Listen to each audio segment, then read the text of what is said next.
Okay. Call the meeting in order of the Wilmington City Council. I'd like to welcome all those who are with us here this evening and all those who are watching us at home on TV. Thank you for taking an interest in your government. At this time, I would like to call on Rabbi Bender of B'nai Israel Congregation to give our invocation. If everyone will stand and remain standing afterwards for the Pledge of Allegiance. Rabbi, welcome.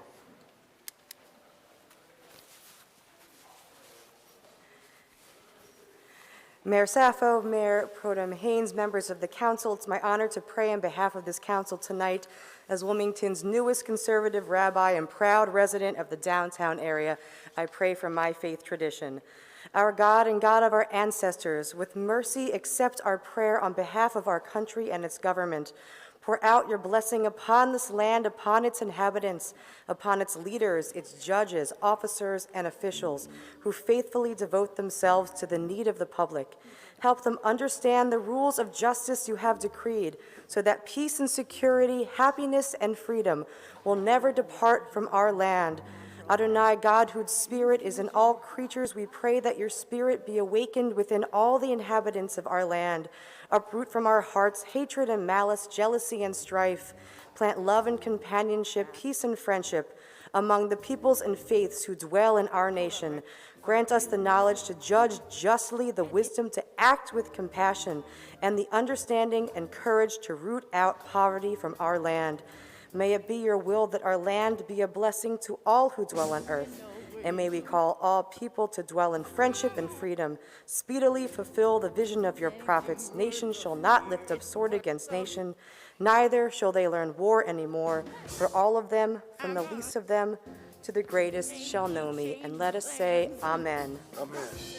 I pledge allegiance to the flag of the United States of America and to the republic for which it stands, one nation, under God, indivisible, with liberty and justice for all.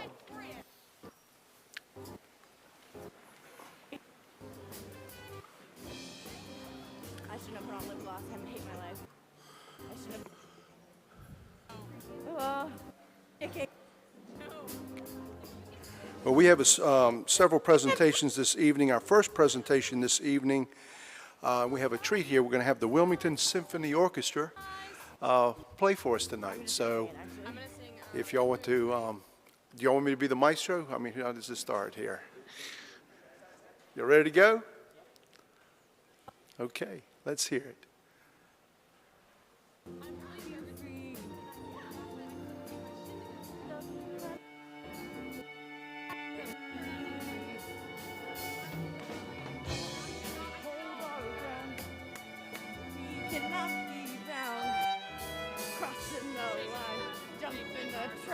Taking our places, that's where my back.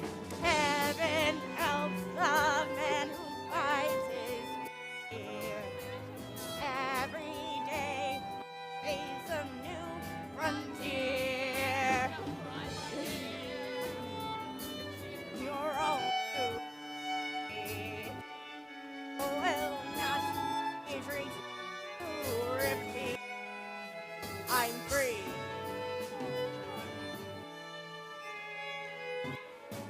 I'm free. We're taking our breaths, taking breaks, taking control.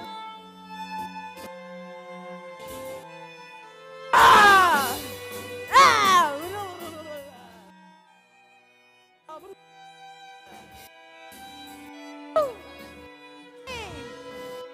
Ah! Yee!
Okay, I don't know if there's a jean jacket here, but I have some at home that I will bring tomorrow. She may have.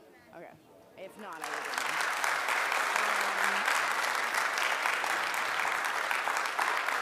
The blue. Yeah, okay. So you want the same thing for the last church scene too? Okay.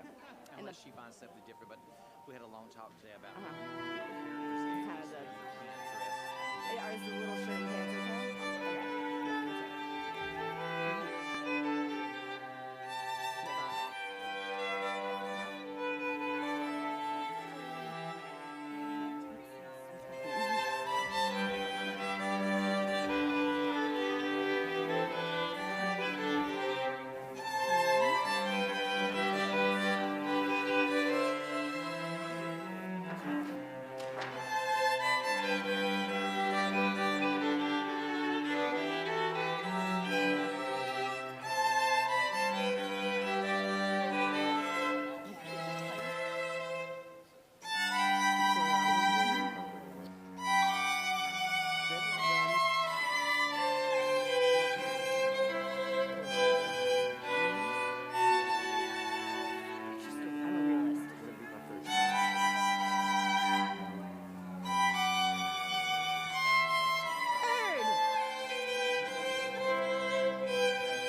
Olivia, what's a weekend bathroom?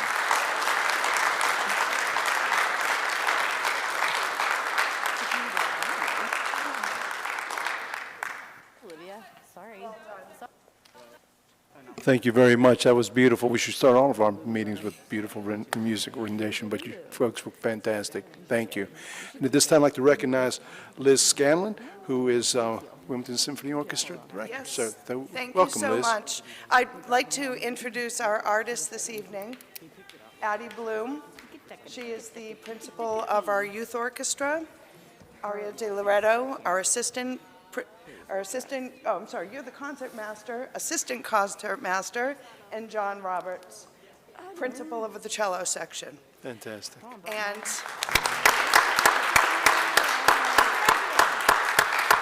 tonight they did Bach, but they also did a little tribute to Wilmington, and I hope that you recognized what the theme songs were from One Tree Hill and from Dawson's Creek. Wow. Yes, so thank you. Fantastic. Music is such an important part of our lives. It brings back all of our memories. It's a universal language, and every time I think of something happy, I think of a song. And when I'm sad, I think of a song. When tonight I heard Wilmington. Wilmington is such a wonderful place to live.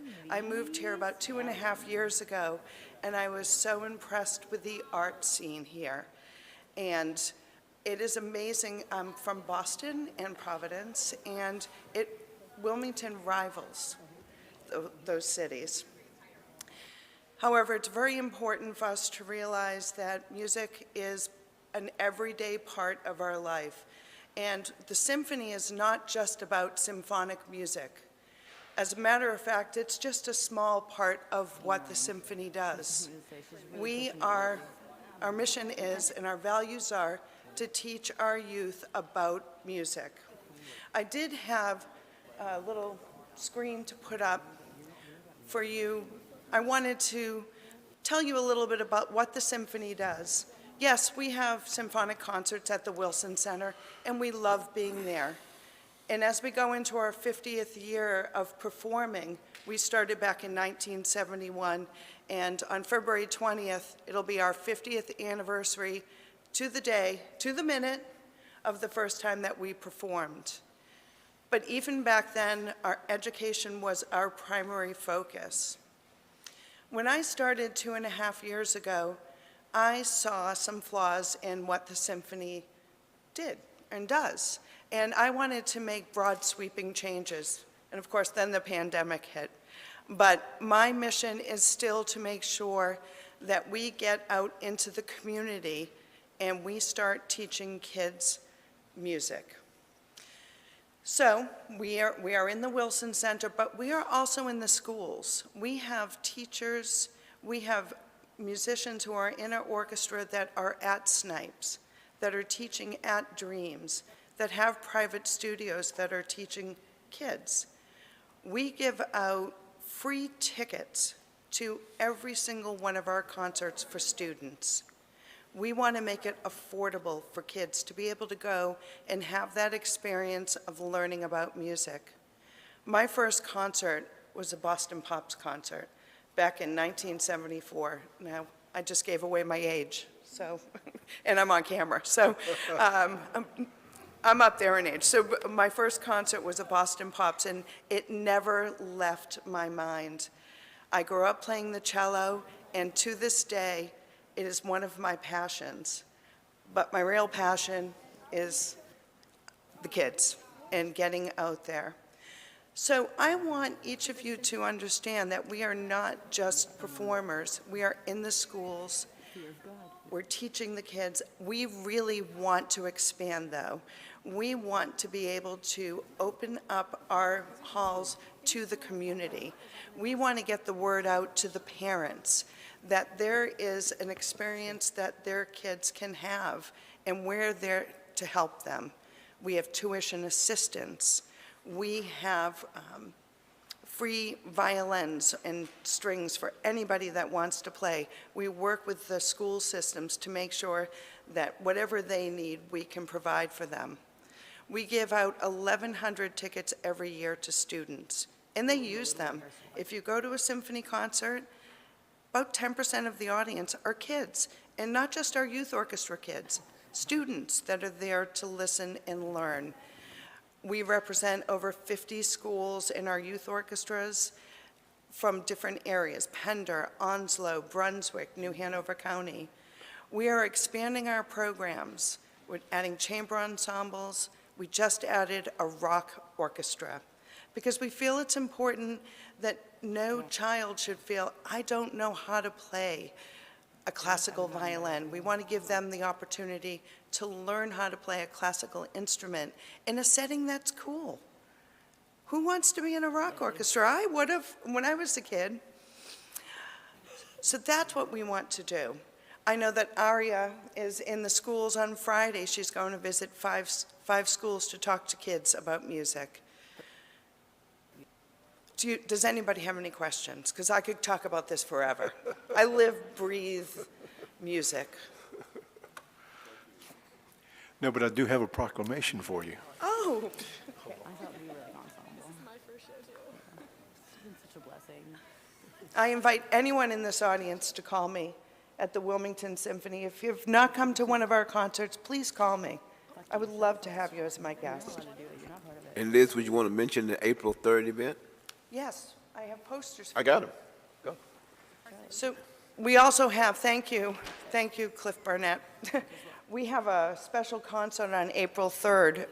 It's called Beethoven Lives Upstairs. It's an education concert, and we're opening it up to the public for free. Yeah.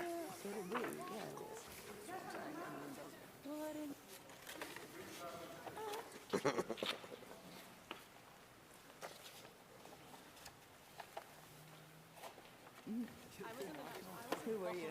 Were you on? Fuck you. Who our guy was. And I would just like to say on behalf of the city and the citizens of this community, thank you. You folks do a tremendous job in our community, and I know that y'all play a lot of great concerts and a lot of people hear you, and y'all do a phenomenal job. I think we have some of the greatest musicians in the country right here in Wilmington. And hopefully, we'll have a big place down there on the river play, maybe on July 4th. So we'll see. We're working on it. Okay. So proclamation reads, whereas the Wilmington Symphony Orchestra's 50-year tradition of service enhances the quality of life in Wilmington and the Cape Fear region, and whereas the Wilmington Symphony Orchestra has established a 50-year track record programs that are successful and responsible fiscal stewardship.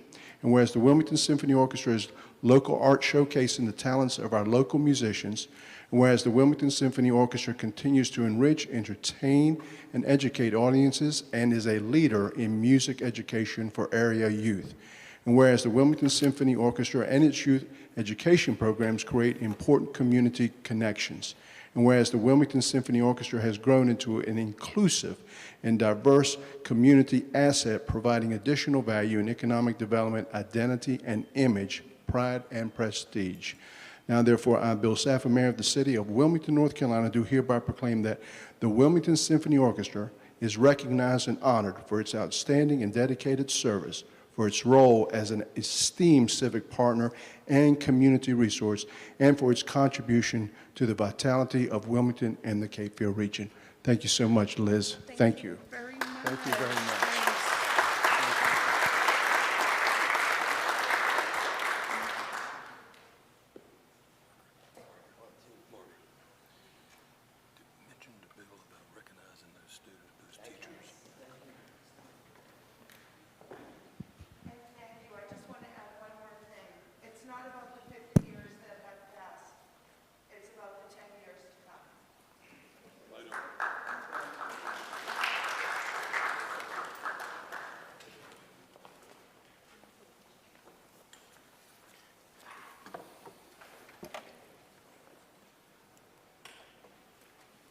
Want me to recognize the kids? I'd like to take this opportunity to again welcome our guests here this evening from the university, the international students. They're all graduate students that are most, I believe, working in the schools here and having an American experience. And we were so happy to have you here. I think there were about 15, and they're from all over the world, India, Nepal, gosh, I'm not going to be able, Vietnam, everywhere. And so it was very exciting to have you here. We really appreciate your being here, and don't feel that you need to sit through our whole meeting, but we're very proud of you. And again, welcome. We're happy to have you here. Thank you.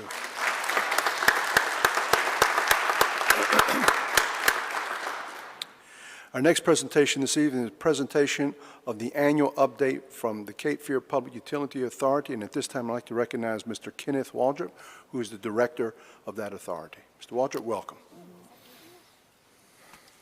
And thank you. And I can promise you my presentation won't be as nice as the one that you just saw. That's a very hard act to follow. But thank you very much for inviting me. I am Ken Waldrop, the executive director for CFPUA. I want to thank you for the opportunity to bring you our 2021 year in review, and thank you for your patience as we work through the scheduling challenges we had to get here.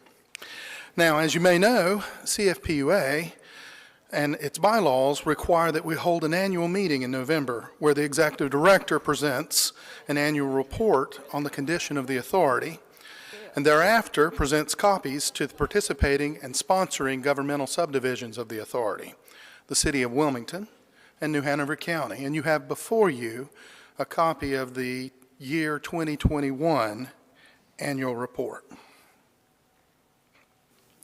Now, I'm pleased to report the condition of the authority is strong and financially sound.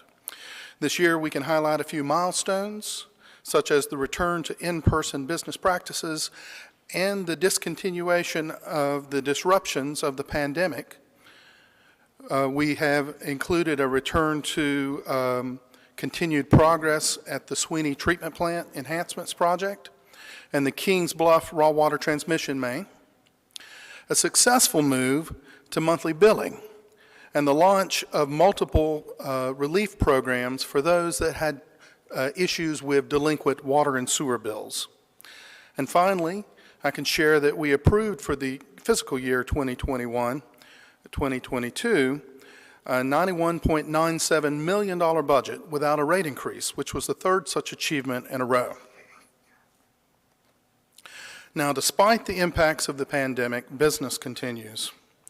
By way of example, we installed more than 2,210 water meters over a 12-month period. received more than $9 million in sewer and water infrastructure conveyed to the authority, and had anywhere from 9,000 to 14,000 customer interactions a month in phone calls and emails alone. Our water and wastewater services are some of the most affordable in the region, with an average amount of customer income spent with our water and wastewater authority below that of Brunswick County, Fayetteville PWC, and Pender County. I must comment on and compliment the customer service staff who this year managed through a pandemic while successfully executing a move to monthly billing. In the area of service, one of our key corporate values, this department and our financial department were especially dedicated. Through the automatic enrollment of delinquent customers into payment plans, to the slow and deliberate return to disconnections while simultaneously standing up a new customer assistance program, this team took every action possible to help those most in need find support and return to some sense of normalcy. Over the last 5 months, approximately 14 customer assistance programs, many of which were funded through generous donations from both the city and county, approved approximately 2,000 grant awards for a total value of approximately $1,135,000. And you may recall from our published information that before we resumed disconnection of delinquencies in September, residential delinquencies totaled $2.2 million. So over the last 5 months, we've closed that gap through the generous donations offered by our sponsoring agencies at the federal, state, and yes, local level. So thank you for that. Our work to permanently address the PFAS issue continues unabated.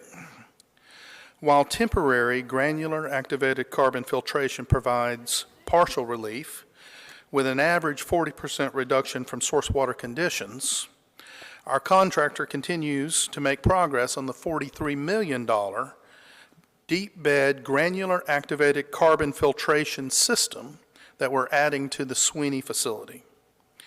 Now, as a reminder, our modeling suggests that this new facility could reduce source water contamination by more than 90% and reduce Gen X in particular to less than 1 part per trillion over the operational life of the facility.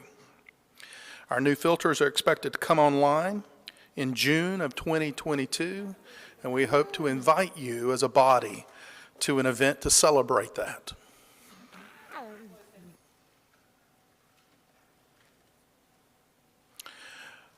Our work in parallel continues to foster resilience through the construction of the Kings Bluff raw water transmission main.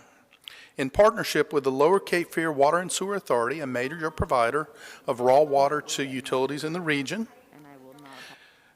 we have this project to ensure that we will ensure our full allocation of water and sewer, raw water from the Kings Bluff facility. And it will provide much needed redundancy for a portion of our raw water transmission mains, for a portion. Now, as you may recall, the Lower Cape Fear Water and Sewer Authority experienced a significant break on a segment of this line that was not paralleled. So we've paralleled the first 14 miles of this infrastructure. But we have 11 miles that serve both New Hanover County and Pender County that are not paralleled. The line break discovered in November was repaired on January 15th, 2.5 months later. So you can expect a robust discussion this year around paralleling the last 11-mile segment, and we will seek your support for regional solutions, and that will be critical, and I can say that we've already received ample support from your board, and we greatly appreciate that activity.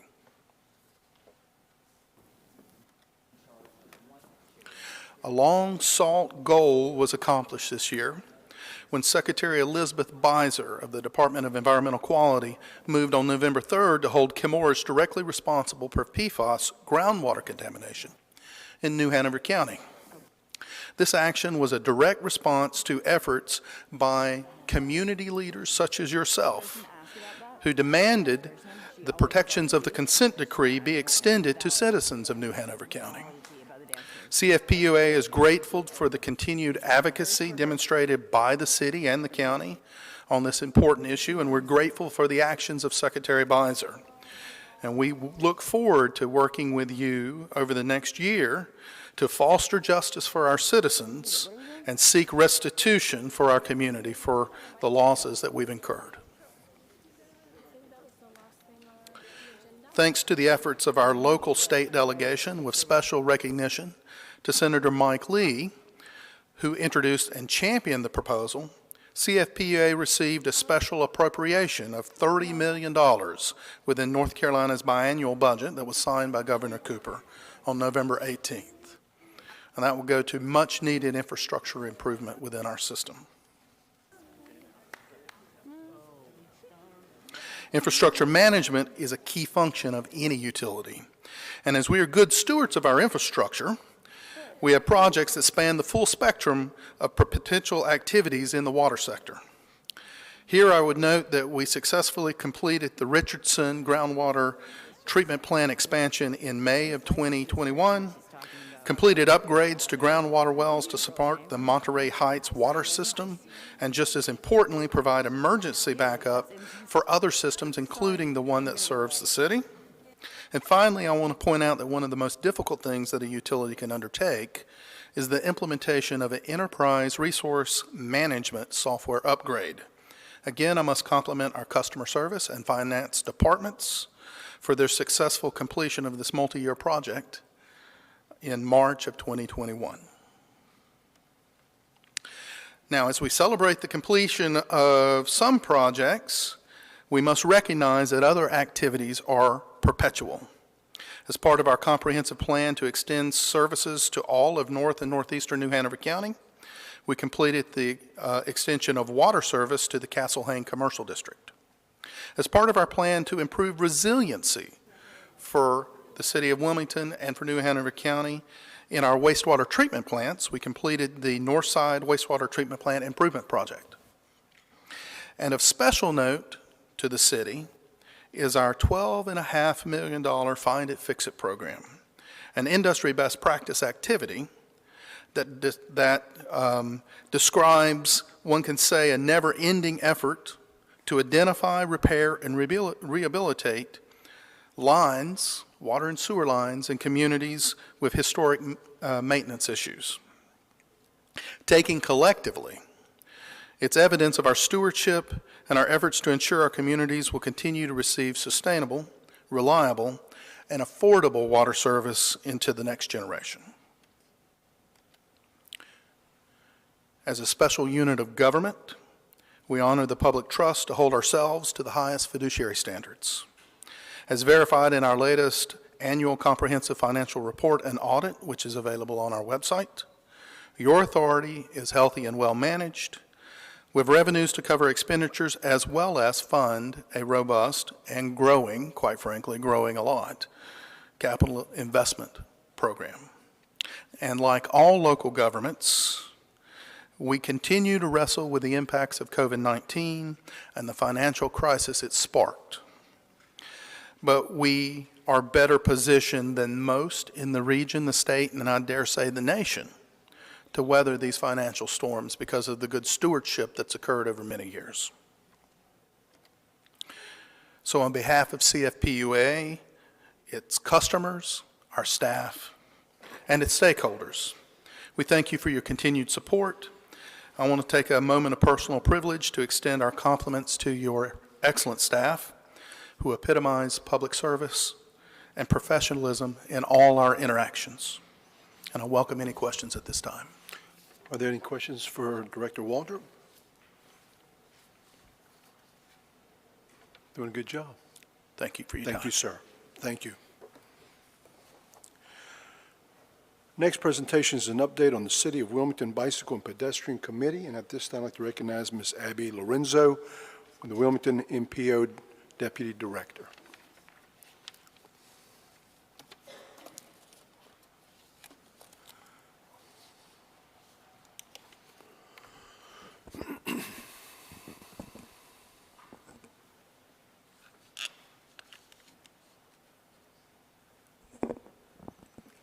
Thank you, Mayor Saffo, members of City Council, for this opportunity to provide an update on the city's Pedestrian and Bicycle Staff Committee. My presentation this evening will provide a brief background of the purpose and mission of the committee and updates to the committee's charter and composition this past year. The presentation will overview maps of the committee's funded and partially funded projects, as well as those current statuses, highlight the updates made to the committee's project prioritization tool that were completed to simplify project evaluation and incorporate the city's Rise Together initiative, and finally outline the committee's planned next steps for 2022.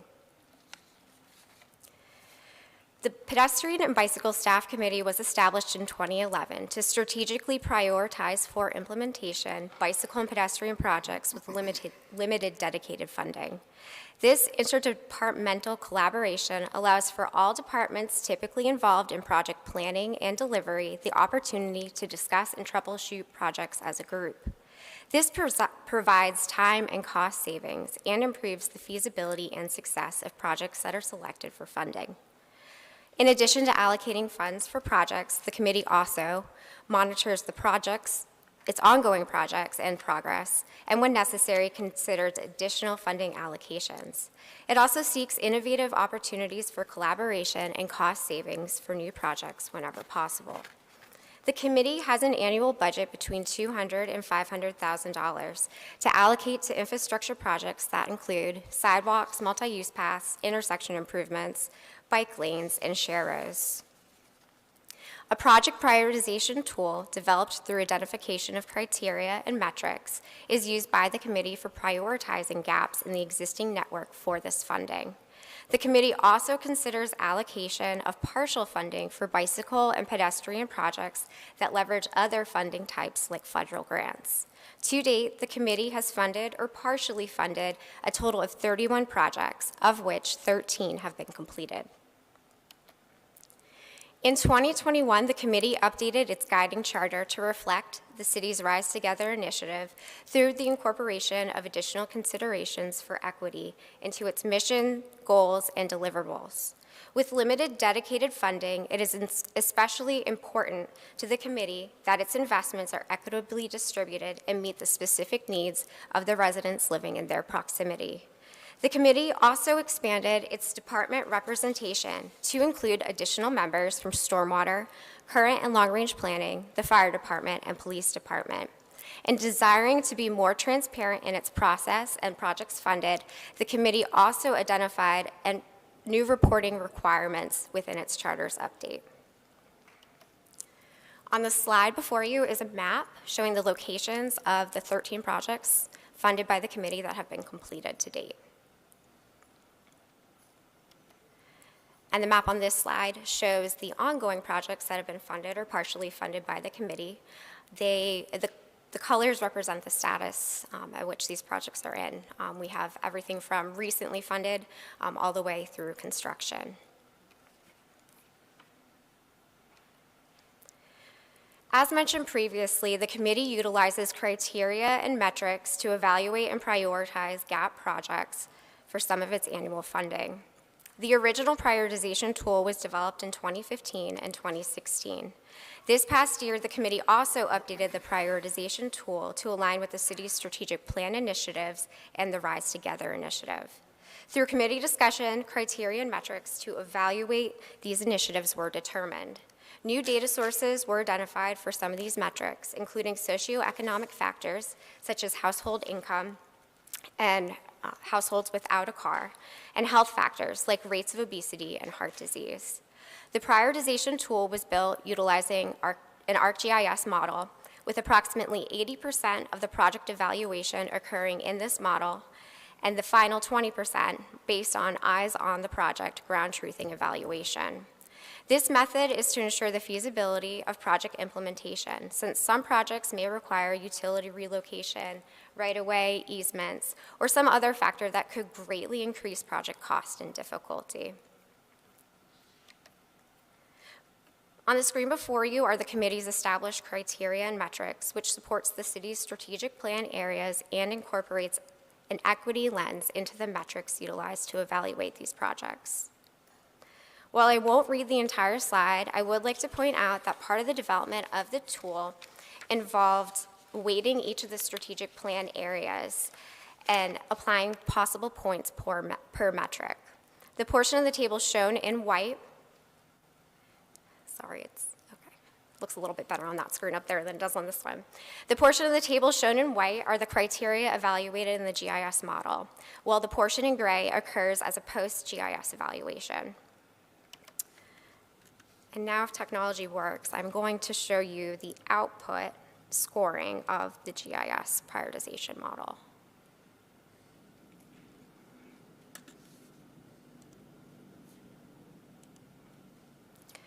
So these are the segments that have been identified as still remaining within our existing network. The darker the color, the red color, indicates the higher scoring segment based on the established criteria and metrics on the previous slide. So if we can go in and click on any of these segments. This one, for instance, in the info box, it shows the rank of the project. 66, I can tell you that there are several thousand gap segments within this layer. So based on a rank of 66, this is clearly, again, based on the criteria and the metrics, a high priority segment.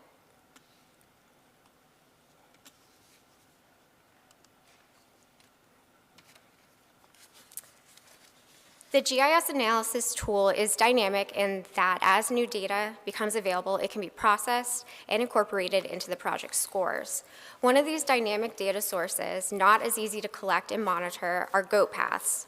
I think everybody is aware of what a goat path, but if not, it's a great indication of where there is demand for pedestrian facilities. Usually you will see them in the shoulders. You could pull up an aerial and look in Google and see many around the city. The committee designed a collector tool for recording the location of goat paths around the city. It's a public-facing tool, and it can be used by staff and the public to help track this indicator of demand. And then, as I mentioned when I was going through the GIS model, the post-analysis is an eyes-on-the-ground approach, the final evaluation of the top 50 scoring gaps from the GIS analysis. Another tool was created by the committee to collect this evaluation data. And as they lay eyes on the ground, they can confirm whether the gap still exists and additional attributes about the gap that will aid in the final post-evaluation scoring of the segment. Once the post-analysis is complete, the committee will develop a final prioritized list of gap projects based on the combined GIS analysis and post-evaluation scores. Finally, this year, the committee is continuing gap project prioritization efforts, as well as establishing new means of public outreach.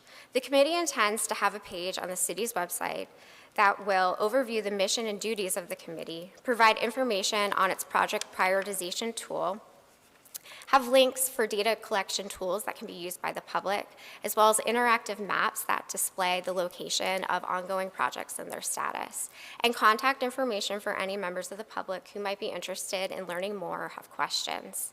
The committee will also be participating in the Walk Wilmington Comprehensive Pedestrian Plan update, and will continue to look for additional ways to interface with the public. That concludes my presentation. I would be happy to answer any questions at this time. Are there any questions for Ms. Lorenzo? Okay. Thank you, Ms. Lorenzo. Thank you. That brings us to our next item of business, which is our consent agenda, items C1 through C4. Are there any items that any member would like to hear separately? If not, what are the wishes of this council? Mayor, whatever, man. Okay, we have a motion to approve, but Mr. Barnett, did you want to pull an item? Okay, I'm sorry. Okay, we have a motion to approve, second by Councilmember I want Anderson. to pull Which one? the C3. C3. So can we have a motion to approve items 1 through 4 excluding C3? That motion was made by Councilmember Barnett, second by Councilmember Anderson. All in favor of that motion, please indicate by saying aye. Aye. Any opposed? Okay, at this time, I'd like to recognize Councilmember Spears. Ms. Spears? Tony, do we have some? I don't really have a question about C3 in particular. My question is about Colville Avenue and the trees. What is that establishment right there? What used to be Port South? Yeah, I think. it was a senior living facility there. And all of those trees coming right when you come off Market Street and Yeah. from that bus stop beyond, those trees come right to the road. So I just want us to look at that, getting that trimmed back or whatever, and at least cleaning it up right there where that bus stop is. The bus stop is almost in the woods. Tony, that starts at Darlington, the intersection at Darlington and Coville, going back toward Market. And that's where Kevin was and there was a senior living facility there that's since been abandoned for a number of years there, and a bus stop there. Now, I know where the area is, I'm just not familiar with how it looks right now, but Yeah. we'll have someone check on it. It's out Yes, there. sir. Okay, so, and that just jogged my memory. I make a motion to move C3. Okay, we have a motion made by Councilmember Spears, second by Councilmember Barnett. In discussion, all in favor of that motion, please indicate by saying aye. Aye. Any opposed? Item passes unanimously. That brings us to our next item of business, which is our public information. We have one speaker that has signed up to speak with us this evening, Taylor Hammocky, that will be speaking to us about banning plastic bags in Wilmington. Taylor, welcome.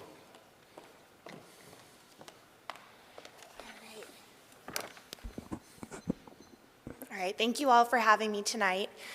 And are you the time, is someone over here the timekeeper? Okay, I'll just,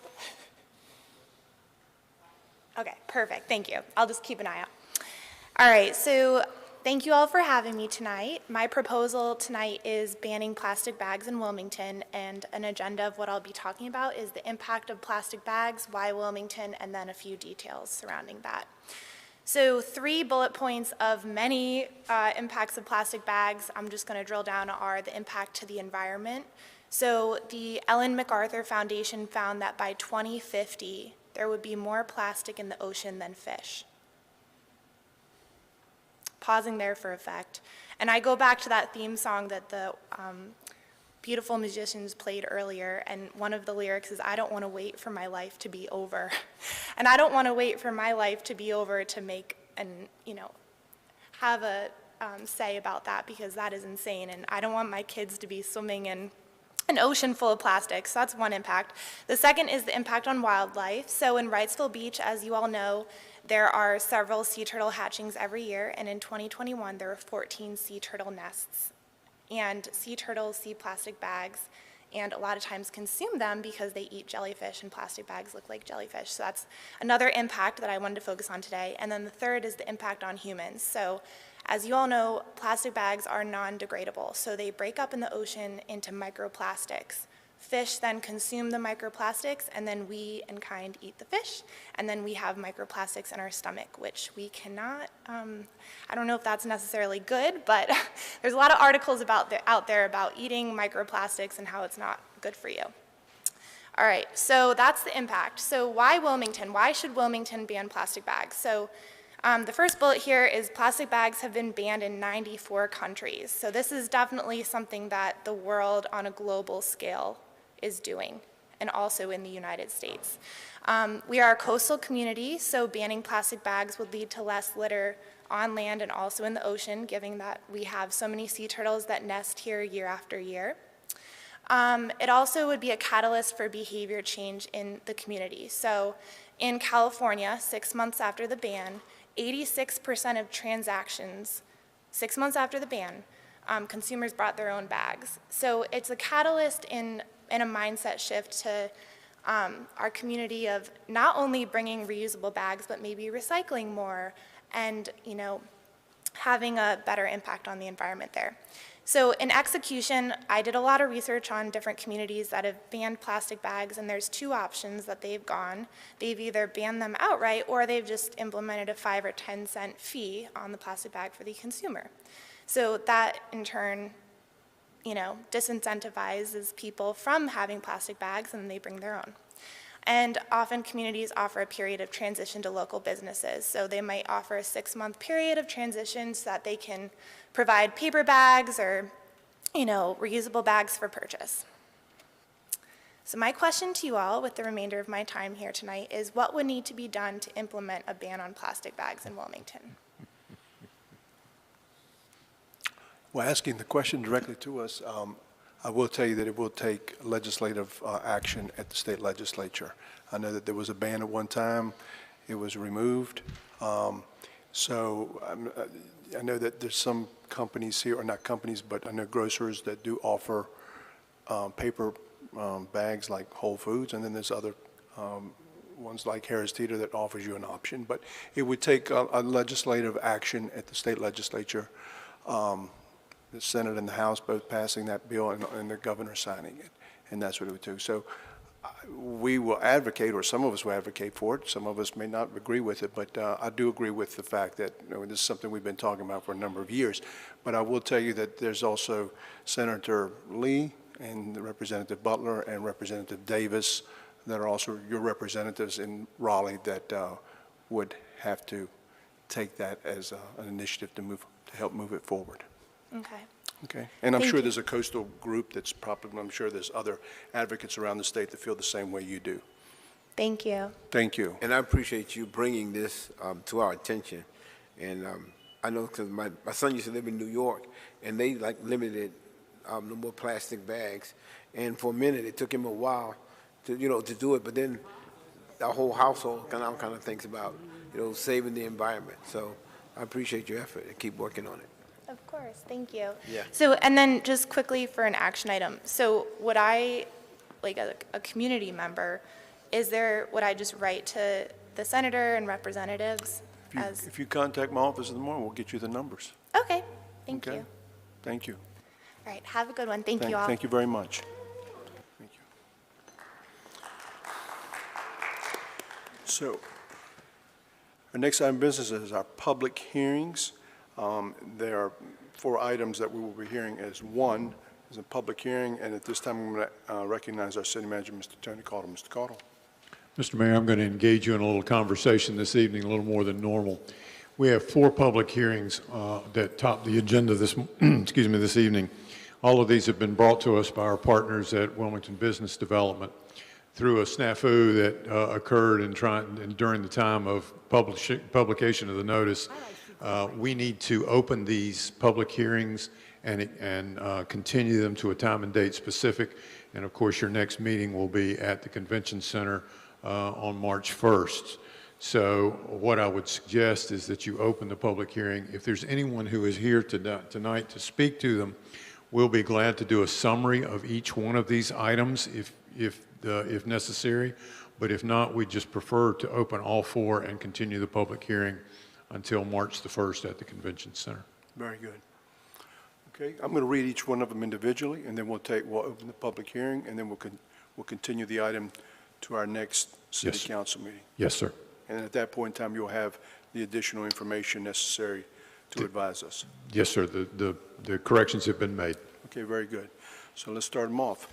Item PH1 is a resolution authorizing the city of Wilmington to pay economic development incentives in the amount of $200,000 for Project Transit. Item PH2 is a resolution authorizing the city of Wilmington to pay economic development incentives in the amount of $250,000 to Project Clear.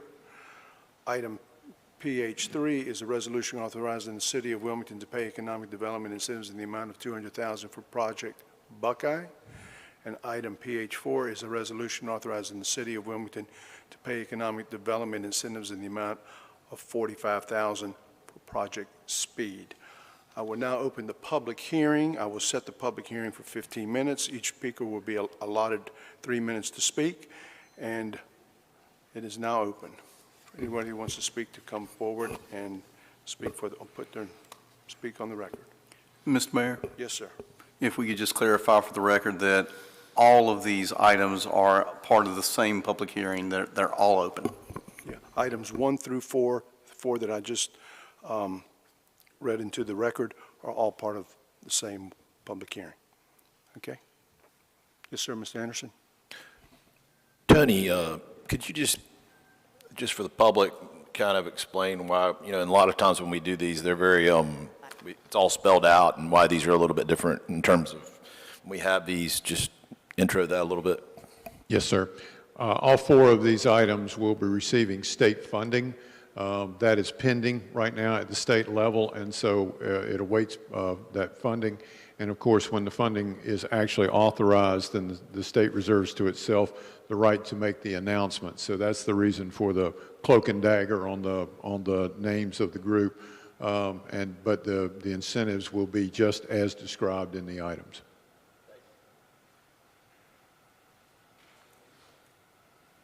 Ms. Haynes? Thank you. I think, again, just for the benefit of the public, for people to understand, even though we have to legally use the word incentives, that people do not, these companies do not receive money up front, that they have to actually establish a number of jobs within the salary range that they state, and that is proven by the State Employment Commission, not the company itself. And they also, I believe most of them are building brick and mortar buildings, which of course increases the tax base. So in a way, it's sort of a refund of some of the taxes that they spend, but we have to legally use the word incentive, but just so people think we're not just giving money away.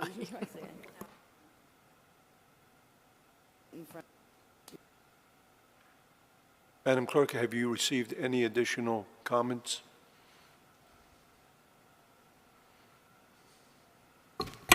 Yes, sir. We received one comment on PH 1, 2, and 3. Please accept these comments and objections to the above items as part of the council's official record of council at the February 15th meeting. As to all 4 items, each departs from the methodology established by council regarding the last economic incentive item considered for National Gypsum. For that reason, council debated and determined that average salary and the benefits to the city. Rather, the council required that positions and the related salary scale be provided to ensure that jobs were created across the economic range and that all jobs provided living wages. None of the 4 items meet that test. Rather, each refers to average salary, average HID detail, averages to not ensure all jobs provide a living wage. In addition,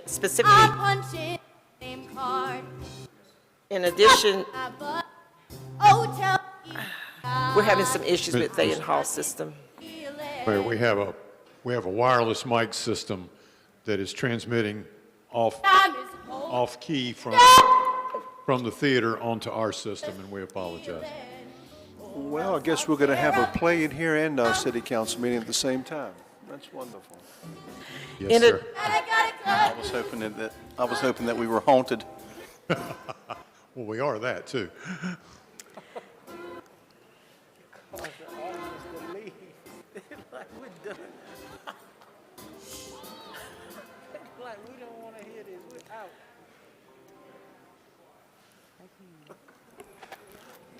We're not haunted. Come back. Excuse me. We had enough.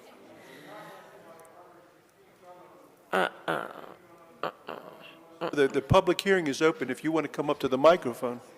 I'm sorry. I'm sorry. Mr. Mayor, I am still trying to read this one into the record. Hold on a second. Hold on for a second, sir. There's a lot of confusion here tonight. Go ahead, Mrs. I'm sorry. Penny. In addition, specifically as to item 2, Project Clear is anything but clear.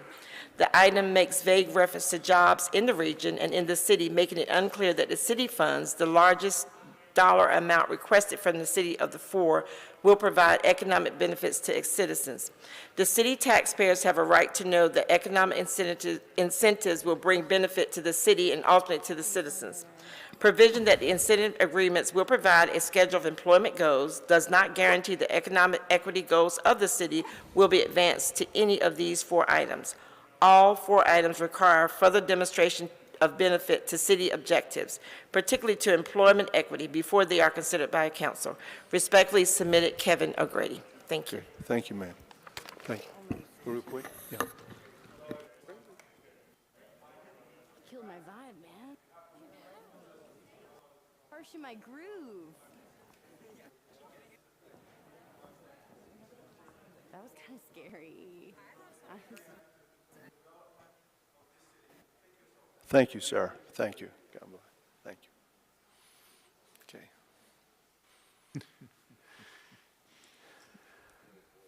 Okay. Anybody else? Okay.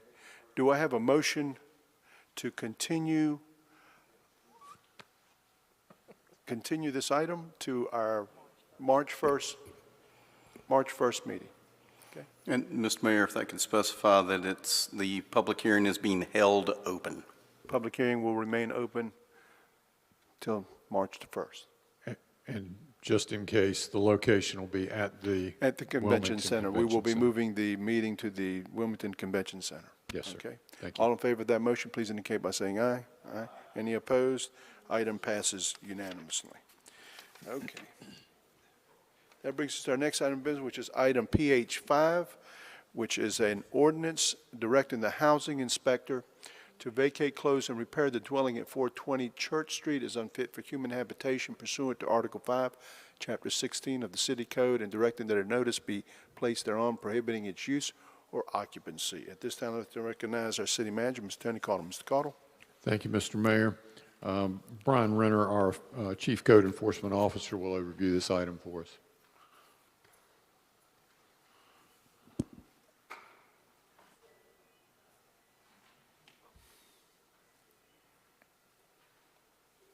Good evening, Mayor, Mayor Pro Tem, City Council. Is this on?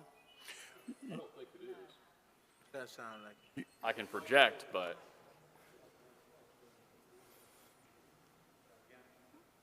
Test. There we go. Great. Just for you, council member. Well, good evening, Mayor, Mayor Pro Tem, City Council. My name is Brian Renner. I'm the Chief Code Enforcement Officer with Community Services. This evening we're discussing 420 Church. So this property has more or less been occupied since we've begun our housing code case. That housing code case started January 10th of 2020 was our initial inspection. This is a 1,320 square foot single family home. It is in the local historic district. And to our knowledge, the house was built in 1903. This is heir property. Here we can see the list of known heirs. There are a few family members that are, to our knowledge, still living that are on the deed. In my butt. This beat. Down. It's this feeling.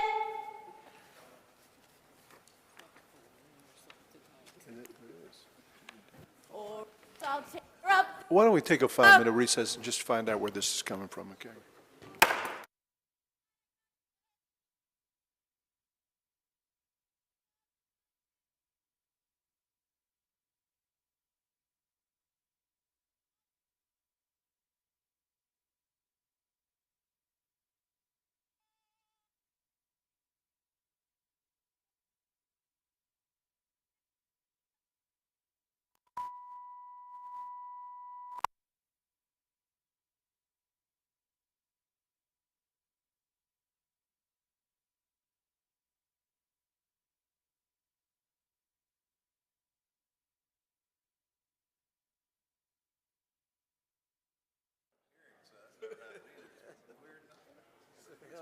It's a full moon. It's a hell of a night. Oh, man. Whoa.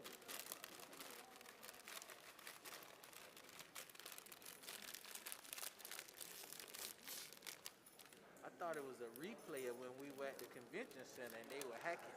And they hacked the Zoom. Remember that? Huh? You don't remember that? When we at the convention center during the protest. Yeah.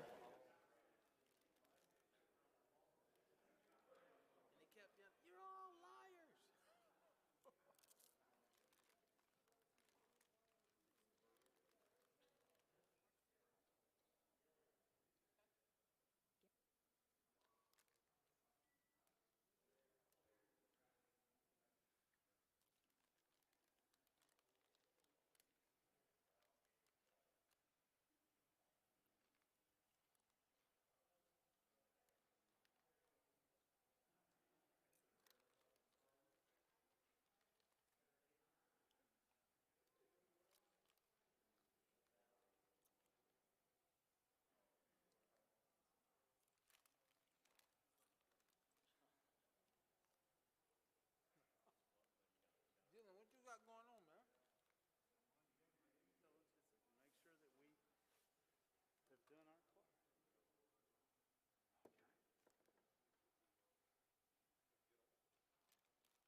Did they say they're not gonna leave? They're raising hell down. Them actors, man, they get mad. You know this lady named Walt Drew? My God, she was nice to you. She attacked Barnett the other time. She asked to have a meeting with me, and she came in there, and another lady. I mean, they went on, and she said, "You saw Councilmember Spears," and he said to give me some information. We saw Councilmember Barnett. You just said, "I don't got time to speak to you." I said, "That ain't Clifford, man." She said, "Don't tell me what I know." I said, "I'm not telling you what I know." I said, "But that doesn't sound like him." Man, she went off. Well, they were at the last meeting. Yeah. Well, they're coming back the next meeting. Anyway, she says, because I gave all the information out here, she says, "I appreciate that." She says, "I can't get anybody to give me any kind of information." I said, "Well, I got the guy coming next meeting." I says, "And this is the story." But man, she was, whew. Yeah. Now there's going to be a fight in there. I was like,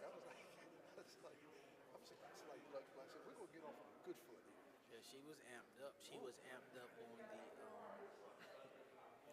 meeting that the Democratic Party had. She was in that meeting and she wanted to.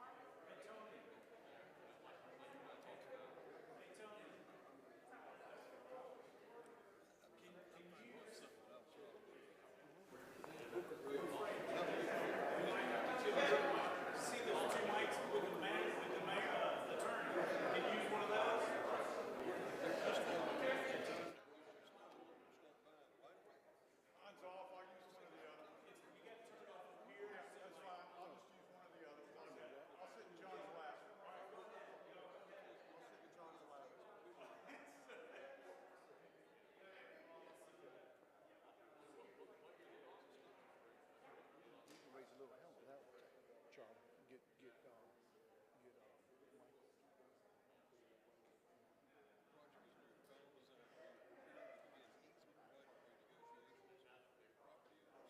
Mr. Mayor.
Tony, we're ready to go. Let's go.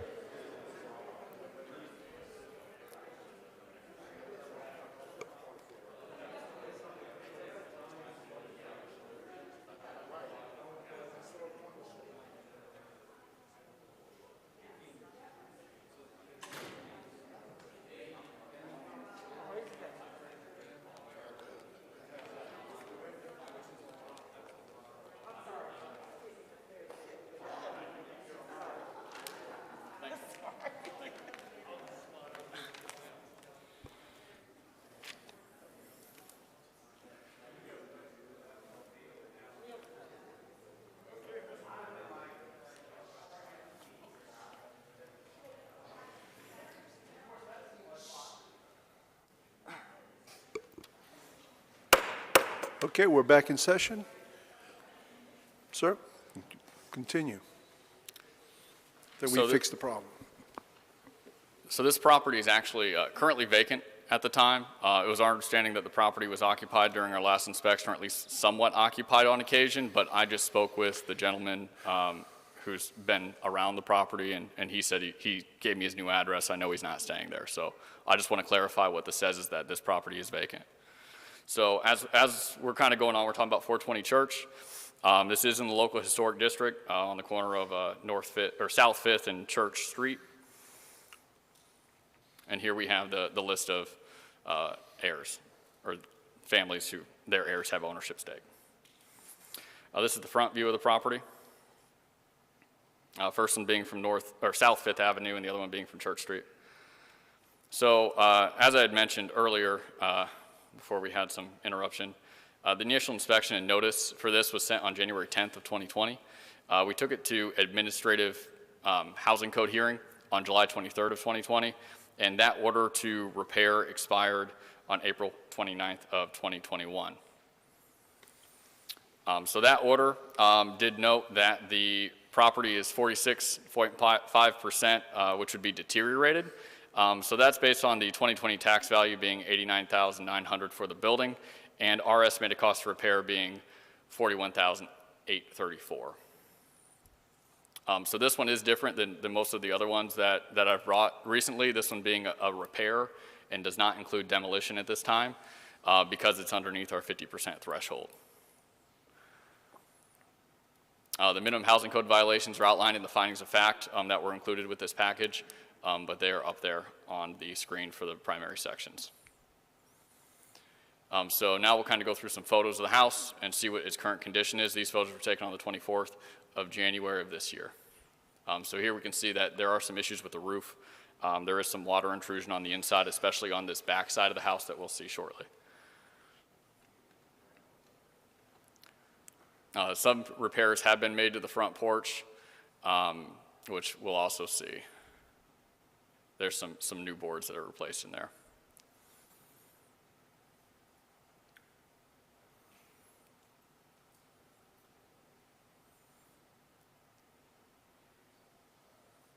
And that is it's sort of a storage room that was added on at one point. So going into the house, we see that there's kind of a lot of trash, debris, and other things kind of around. Damage to the ceiling from the water intrusion.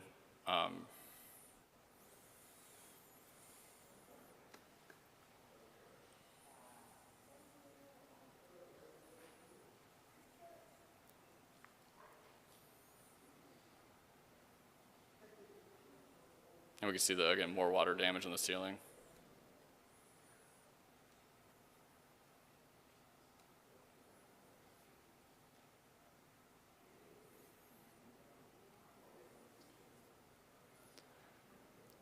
You can actually see the exterior from the inside through portions of the ceiling as well. So just kind of running down regarding in-rem tax foreclosure or in-rem foreclosure, we do see that the city and county taxes owed on this property are around $7,200, so $7,200 owed in city county taxes. We currently do not have any public nuisance liens on this property.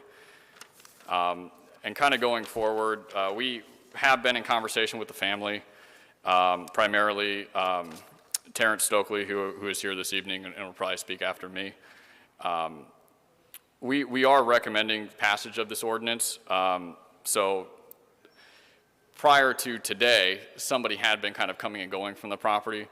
So we definitely wanted to allow enough time for whoever might have been staying there to vacate the property. So we did request 45 days on the vacate and close, which is a little bit more than we typically do because we want to allow people a chance to find somewhere else to go. So we are requesting that this property be repaired or significantly on the way to being repaired within 90 days. Mind you, we started this case back in January 2020. They were given a reasonable amount of time following the administrative housing code hearing, and then almost an additional year before we're standing here today. And there are a lot of unsanitary and unsafe conditions with this property, as you've seen in the photos. So we are looking for passage of this ordinance as is, and I'm here for any questions about this property. Mr. Ravenbar. Brian, at the top of your comments, you were talking about the 46% Yeah. damage or whatever, and you had a dollar figure after that. Do you all just use like a rule of thumb over at code enforcement, or are you actually looking at a scientific wild guess as to what it's going to cost to rehab it? We'll call it a scientific wild guess, but it's based on we have a spreadsheet that we use. I do all of the cost assessments personally before the hearing. And what that's based off, it's based off a cost of materials that was assembled a handful of years ago from a bunch of different contractors and calling different home improvement places and kind of getting basically a cost per sheet of drywall. And then we estimate how many sheets of drywall are going to be needed.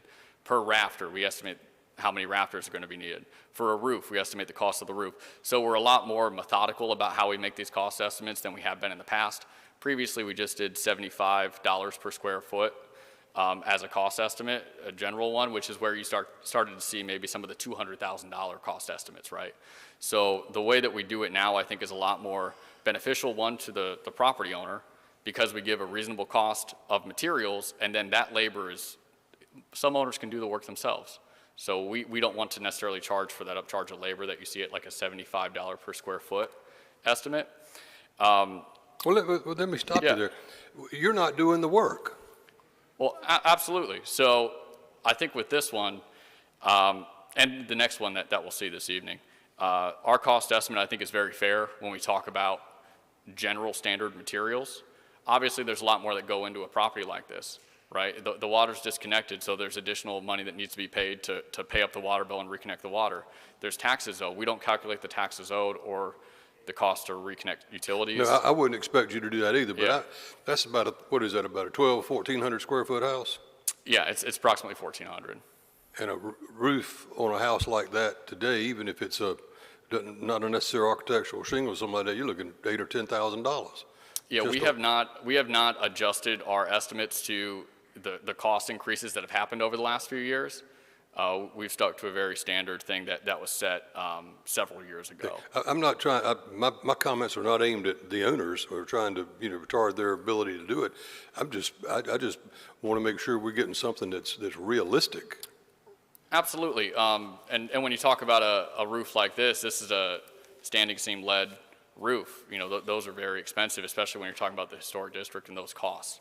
However, the way that we've evaluated this, it is brought before our hearing officer, who looks at why we've made our cost estimate the way it does, and that's set in the findings of fact. I'm happy to go back and look at how we make these estimates and see what we can do to maybe get something more accurate, but that is obviously going to raise the percentage compared to tax value and cost of rehab, and we're probably going to be looking at a lot more demolition ordinances. Well, we can, liars figure and figures lie. And that's not what I'm here trying to get to the bottom of. I've just, we could come up with a very low number, and it's not going to benefit anybody. And I want to see this gentleman, he's here, cares about his house and wants to get it fixed. Absolutely. And bring it up to some standard. And then you just mentioned the historic district. That's another layer. So, thank you very much. Just wanted, and what services are connected to that house as we speak? I would have to go back and look at the photos. I'm not 100% sure if there's electrical in it. I think there is a meter, but I didn't go flipping switches. Okay. There is a meter. I didn't flip any switches. I didn't see anything live electrical in there. It's possible electrical's live, but I don't know that. But there's not water? There is no or water sewer. service, correct. Okay, thank you very much. Thank you. Mrs. Pierce? Brian, I want to know what the repair process is from our end. Like, if your recommendation is to repair, who does the work for us to repair it? So what we would do, it's not something that we've traditionally done. It's something that we're open to exploring how we do that. And we've already started on my end engaging with our community development team, who does our housing rehabilitation loan programs, because they already have a process in place for bidding to do repairs to properties. So we're kind of connecting with Suzanne over there and sorting out what that process looks like. Ultimately, we're really looking to vacate and close this and then work with the family to find the best solution. Okay. All right. Because, I mean, if being a homeowner, and most of us are, you know how expensive repairs are. So and I'm not trying to persuade anybody any certain way, but it may be easier to let the city fix it. And, well, that's what I'm just saying to him, what he's talking about, the HOP program, Margaret. Anyway, thank you, Brian. Thank you, Councilmember. Councilmember Barnett? Yeah, just a quick question. I think you said something about there were some extenuating circumstances. Did you say that? Did I just hear that? I don't recall specifically saying Okay. that. It might have been about the property, our understanding that the property was occupied for a period of time and has since been vacated, and we've verified that with the occupant that had been there. And your recommendation today is to, like, give 45 days to fix it, or we? It's 90 days to repair Right. is what our aim is, and that's on par with most of our ordinances here. Right. Given the time that's already elapsed, the city can't take any further action until that time is expired. So if the city were going to look at making some repairs, we would have that 90 days to kind of figure out what that process might look like. And did we ever figure out, you listed a whole bunch of heirs to the property. Has that been worked out, or? We sent out maybe 20 plus notices for this one to a variety of people. I spend an incredible amount of time finding people. So we have contacted quite a few of the people that we believe are direct heirs, but ultimately it's going to boil down to the family to come together and make a decision. Okay, awesome. Thank you. Councilmember Waddell? What would be the extent of the repairs that the city would incur if that was something that we were to do? If we're talking about what it would cost the city, that would be put out to bid. You No, received not what it would cost the city, and I don't mean to interrupt you, but what is the extent of the repairs? Or would the city be incurring the responsibility to get the property back to habitable condition? That is something that I don't believe we're required to bring it back to habitability. So we could, for example, make stabilizing repairs to the property. Obviously, if we're going to put money into something, we're going to want that money back. So that's going to have to be something that is brought into consideration. For example, if the house needs a new roof, maybe the city puts up the money to put the roof on through our processes. Not necessarily make all the repairs, but there's a lot of flexibility within how we approach that. Is that something, new guy, is that something we've done a lot of? Repairing other people's property? No, but there's, through our housing initiatives, the money that we appropriate every year for different things, housing assistance, housing rehab, that is a process that the property owners could qualify for. There's other programs, I think Wilmington Wilmington Historic Foundation may have a program that you could apply for, and there's other nonprofits out there that also could possibly help, like WARM. So it would be repairing it up to the point so it's not, it's not livable, not habitable, but not a danger to folks going in it, and then pursuing, the owners of the property pursuing Habitat for Humanity, WARM, whatever, to get in there and do the necessary repairs to get it habitable? Is that the idea? That is a possibility, yes. Okay. Thank you. Anybody else? Okay, thank you, Brian. This time I'd like to recognize the property owner.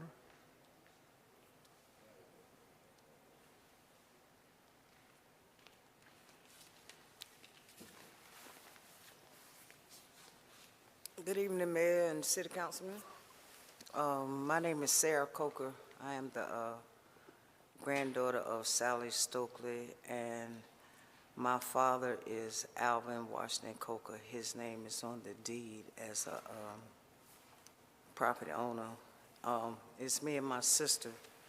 We're the only two that's heirs of Alvin Coker. The other heirs, Elvis, Wilbur, my Uncle Preston, he has 4 children. Emma Savage, she has 1 heir. That's my grandmother's sister. Her name is on there. But I grew up in that house, basically. Since I was 5 years old, we lived right around the corner from her. We stayed at 609 Church Street and 409 Nunn Street. So I was basically raised in the historic district. And I always went to my grandmother's house on a Saturday or Sunday or whenever my father, because that was my father's mother. He'd take us over there. You know, I spent time in the house. You know, over my years, I've seen the house come and I've seen the house go. It hurts.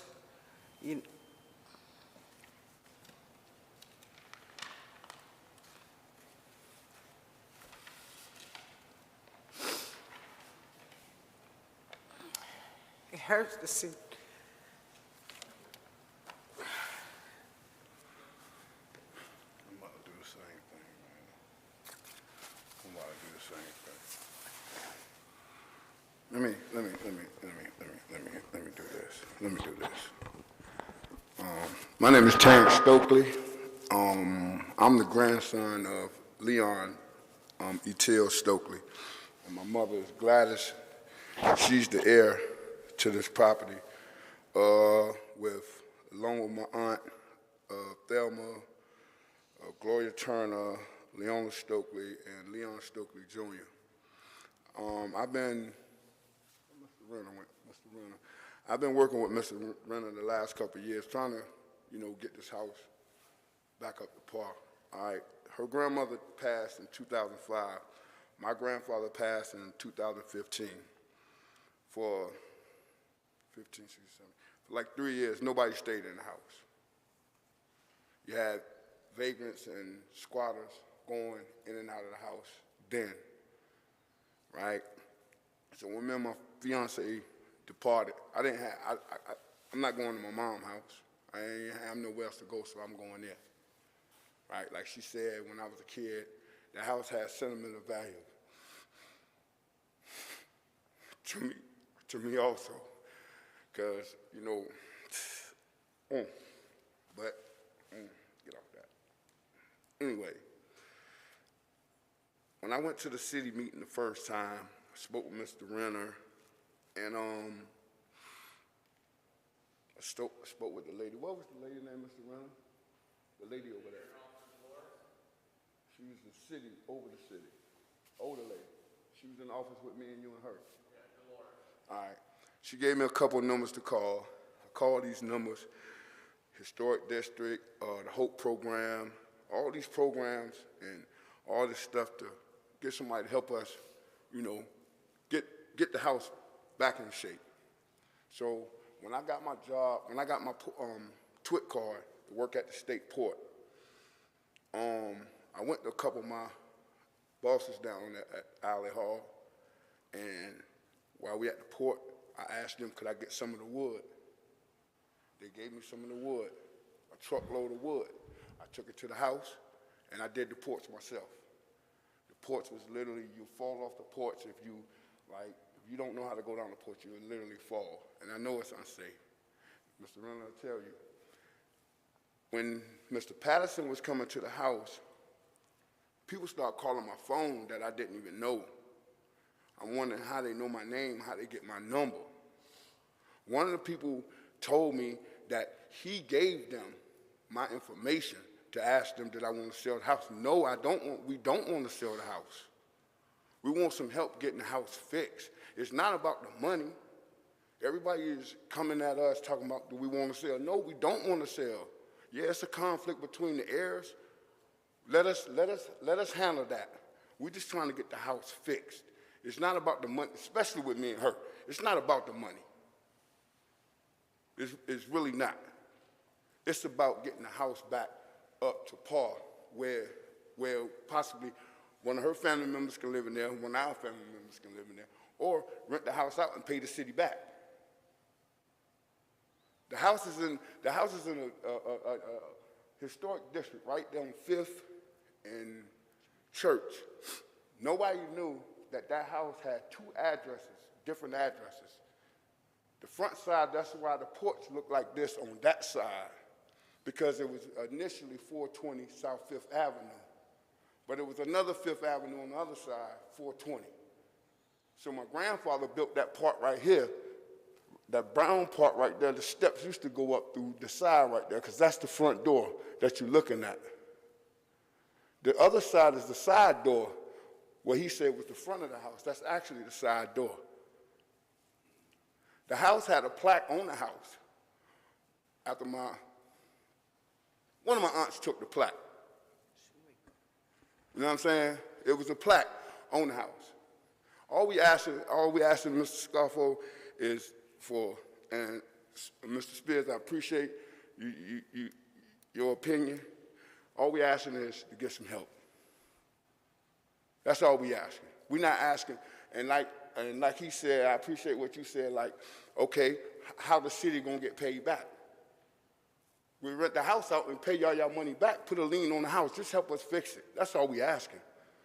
We're not asking to sell the house. I asked the lady at the Historic Foundation, talked to the lady said that they can help us fix the house, but the house has to be in one person's name. Everybody is afraid that somebody's gonna try to snake them out of something. So she said if we get one person's name on that deed, that they will fix the house for free. But you can't get rid of the house for 5 or 10 years. I don't want to take nothing from them. We understand that, but how many, how many heirs are there to this property? You Number. got. Are there 20? Are there 10? Or how many Yeah, heirs are there? You got. All right. On my grandfather's side, you have my mother, my aunt Leona, my aunt Gloria, my aunt Lil Thelma, and my uncle Leon Stokely Jr. So those are all those are still living. Still living. Right. Now her side becomes big because some of her families done passed on. But it's one living heir. Right. It's one living heir. No, it's not. You're a living heir.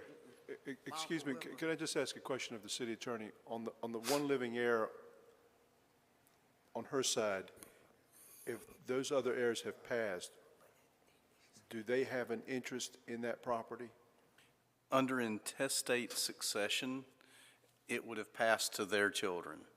Under a will, it could be controlled by the will, and we don't have that. Okay, so you have a number of heirs on your side that have passed on, but do they have any children, your cousins or whatnot, that are also?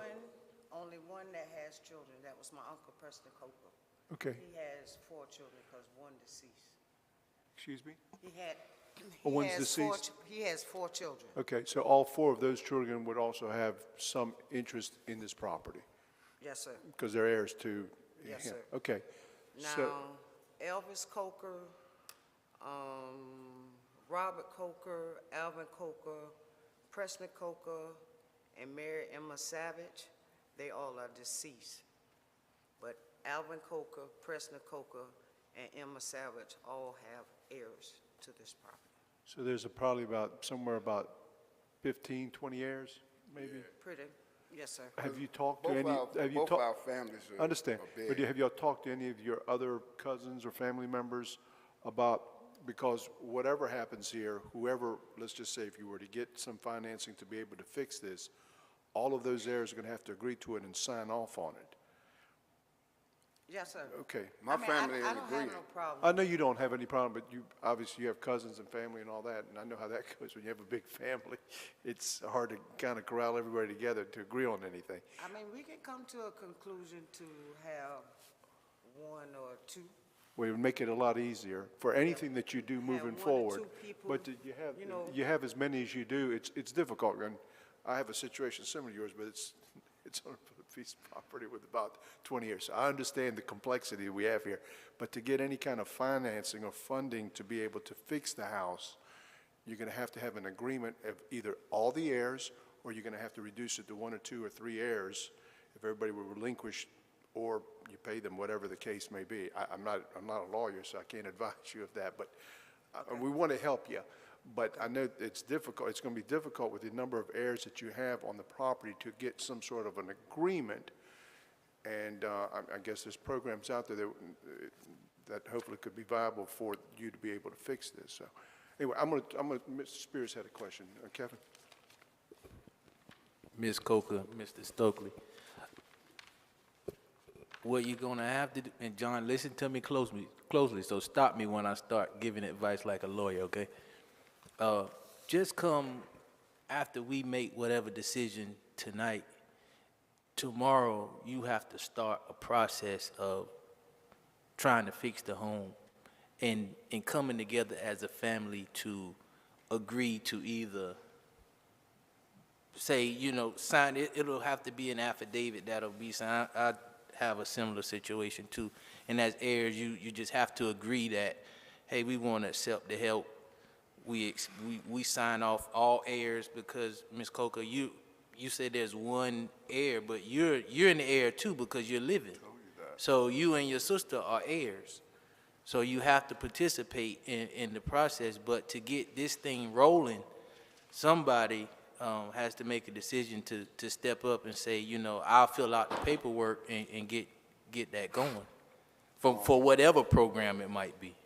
I went to the courthouse to get a, what is it called, cease claim? You mean a quitclaim deed? Quitclaim, yeah, that.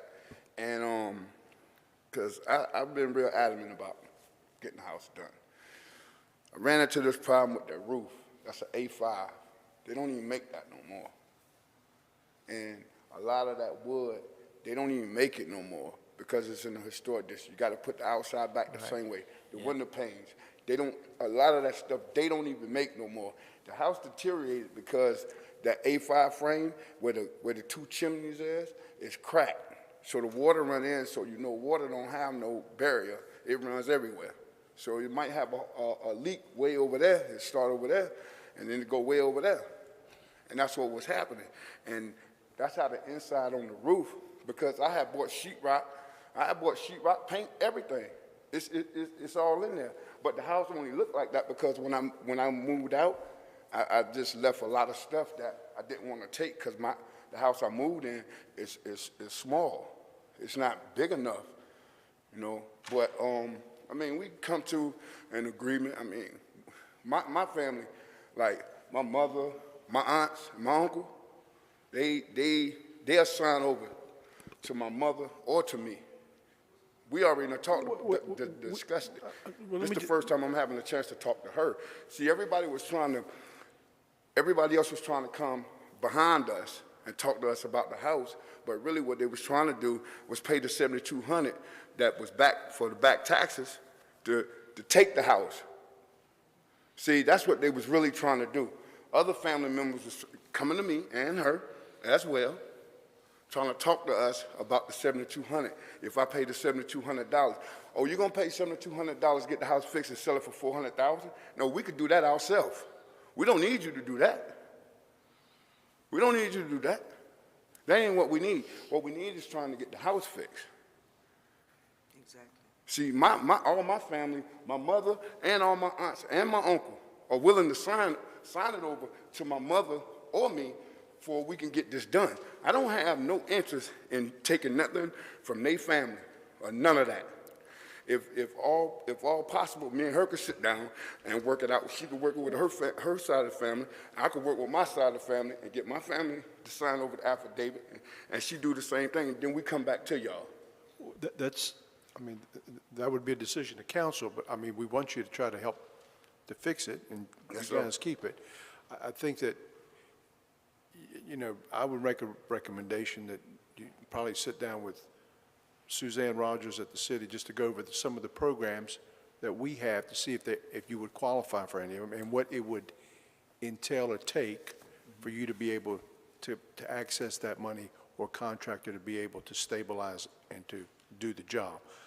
I think we could continue this particular item for 2 weeks or even, 4 weeks. But anyway, we're going to have a public hearing and we're going to have to hear from the public also. Let me go Mr. Spears and then Mr. Robinson. What was the house damaged in the hurricane? Yeah, matter of fact, I forgot to mention that. When my mother was staying there, and during 2 hurricanes, that's how the back of the house lived. See, it used to be a big tree on that corner of 5th and Church, and the leaves used to hang all the way over the house. That was the shade for the house. And the branch broke and knocked that backside down, and it's a fence. I can't see the pictures, because I could describe everything that's wrong with the house. Yeah, that's good. On the driveway side, it was a fence that came from the neighbor's yard, and the fence grew so big it bust through the fence. and it leans over to that driveway side of the house and linked over. So when the hurricane came, my mom will tell you right there, she filed FEMA twice, and they denied her. She filed with FEMA twice with the hurricane, Florence and one other one. But yeah. Okay, thank you. Mr. Rodenberg? The good news is you know what's got to be done. Yeah, I mean, you understand that it's got to come down to you getting your side on the same page of music, and you get your side, get those affidavits, and then I mean, we want to help you, but there's certain things we have to have before we can. Okay. And you know what those are. You just said them yourself. Okay. So we appreciate that. go for it. We've been hearing no for years. Yes, sir. So we'll take that, sir. And the main thing that the rest of the family ought to understand is you just want to get the place fixed. Right. Right.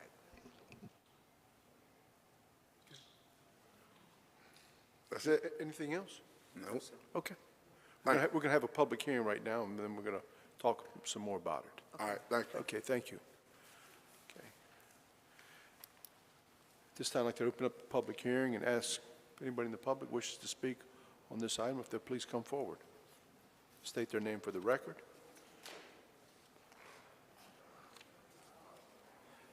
Travis Gilbert, 211 Orange Street from Historic Wilmington Foundation. So we've been in touch with Ms. Stokely. We became aware of this case, talked to Brian about it for a little over a month now. So as you can imagine, this is a complex case, and to wrap your brain around this in a matter of a month, it's going to take some time. As the heirs have inferred, our grant sources, and from our perspective, it's very important to dwindle down the number of heirs for this property.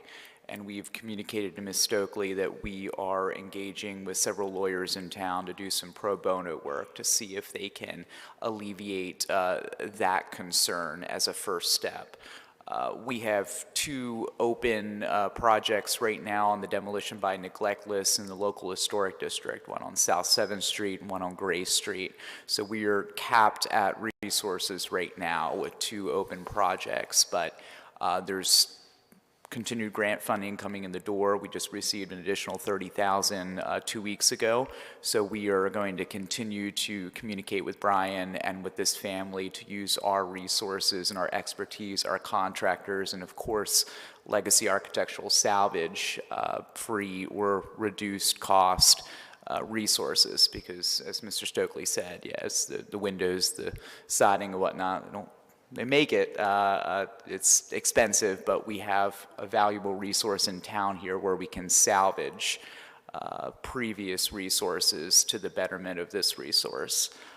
So hopefully that was helpful for council to hear our perspective and how we see the next steps forward to finding a solution for everybody here. Thank you. Travis, just curious, I know the historic district regs and what you folks will support or not support, are very definitive. And in respect to the roof here, which is, I haven't seen a roof like that in quite some time. Would y'all require them to repair that roof or replace that roof to its original origin, just like that? Or could they use a different type of material for that roof? That would be the purview of the Historic Preservation Commission and the staff, Christine Hughes and so forth. I have observed cases where they may change the material. I have observed cases where they want to replace like for like. Certainly, we would be an advocate for the resource and for the family at the Historic Preservation Commission. In the two open cases we have now assisting the families on the demolition by neglect list, we actually completed the certificate of appropriateness and administrative bypass paperwork and bureaucracy on behalf of the families as their agent, because that can be somewhat overwhelming for someone who's not familiar with that process. So we would be more than happy to do that for this property, but we're a long ways from that step. So hard to tell to answer your question, but certainly we'd engage the Historic Preservation Commission. It's, the body appointed by council here to come to that determination. Financial barriers are not within the scope of the Historic Preservation Commission. However, there are other precedents with statewide significance and so forth that do take into account financial barriers, and perhaps this would be a precedent for a Historic Preservation Commission. Ms. Haynes? Travis, thanks for being here. You all do good work and have saved a number of things over the years. Speaking about the roof, if they can get it down to 1 or 2 heirs, and you're going to get some lawyers to help them try to do that pro bono, would the historic group, your group, could you put a new roof on there in some way? Can you, I mean, if you have $30,000, the roof, I know that it's a standing seam roof, which has had some, less than good, I guess, repairs over the years trying to save it. But if we could get a good roof on the house, we would be a long ways to try to preserve it while they try to do the interior work with your help. I mean, obviously time is of the essence to have it not deteriorate more. I'm just wondering financially if that's something that you all would be able to reach out and do. If you can, it sounds to me like they want to do everything they can to try to boil it down to 1 or 2 people. That is certainly the critical path forward here to minimize any future damage and deterioration. We are unfortunately capped at our current resources. We are right now beginning the process to replace a slate roof on Grace Street for a similar case. Tomorrow begins phase 2 on the house on South 7th Street. So very honestly, we are capped at our resources now, but that is changing on a daily basis. And Ms. Stokely has my cell phone number. I'll connect with the rest of the families today. Brian always knows how to reach me. So depending on the decision tonight, scenarios may change in the coming months. We're always writing new grants and exploring additional opportunities for funding. Yeah, state money, in anything. I think everybody up here wants to save the house. Absolutely. We're just trying to figure out how to do it. The city, of course, doesn't rebuild or repair the house. We have a number of programs, but often the person has to be the homeowner and live there in the house. So it's sort of a catch-22. They can't live there because they don't have utilities because it needs repair, and So we have a lot of programs, but the community also has a lot of programs through WARM and other things, which I assume that you all work with in some way to try to at least make rudimentary repairs to keep the weather out. Absolutely. JC from WARM and Lauren from Habitat are close colleagues and in constant communication. And we pride ourselves that we do not require various stipulations as many other preservation organizations do across the state and across the nation. Some require easements or owner-occupied properties. We don't have those stipulations, but of course, limiting the heirs is of everybody's concern, as the mayor alluded to. It would take a very large room to sign any memorandum of understanding at this certain scenario. It certainly sounds like they want to try to do that. Absolutely. Hopefully, that they've moved to that point. Yeah. Thank you, Travis. And Appreciate it. Absolutely. I wish I had more progress from today, but this progressed very quickly in front of us. Thank you. Thank you all. Councilmember Spears. Travis, my question is, I don't think any of us could deny that this property would be prime real estate. It's in the historic district. I mean, even in this shape, it still looks like a pretty good home. The shell, which we don't know we do know the conditions of the roof now and what the inside looks like.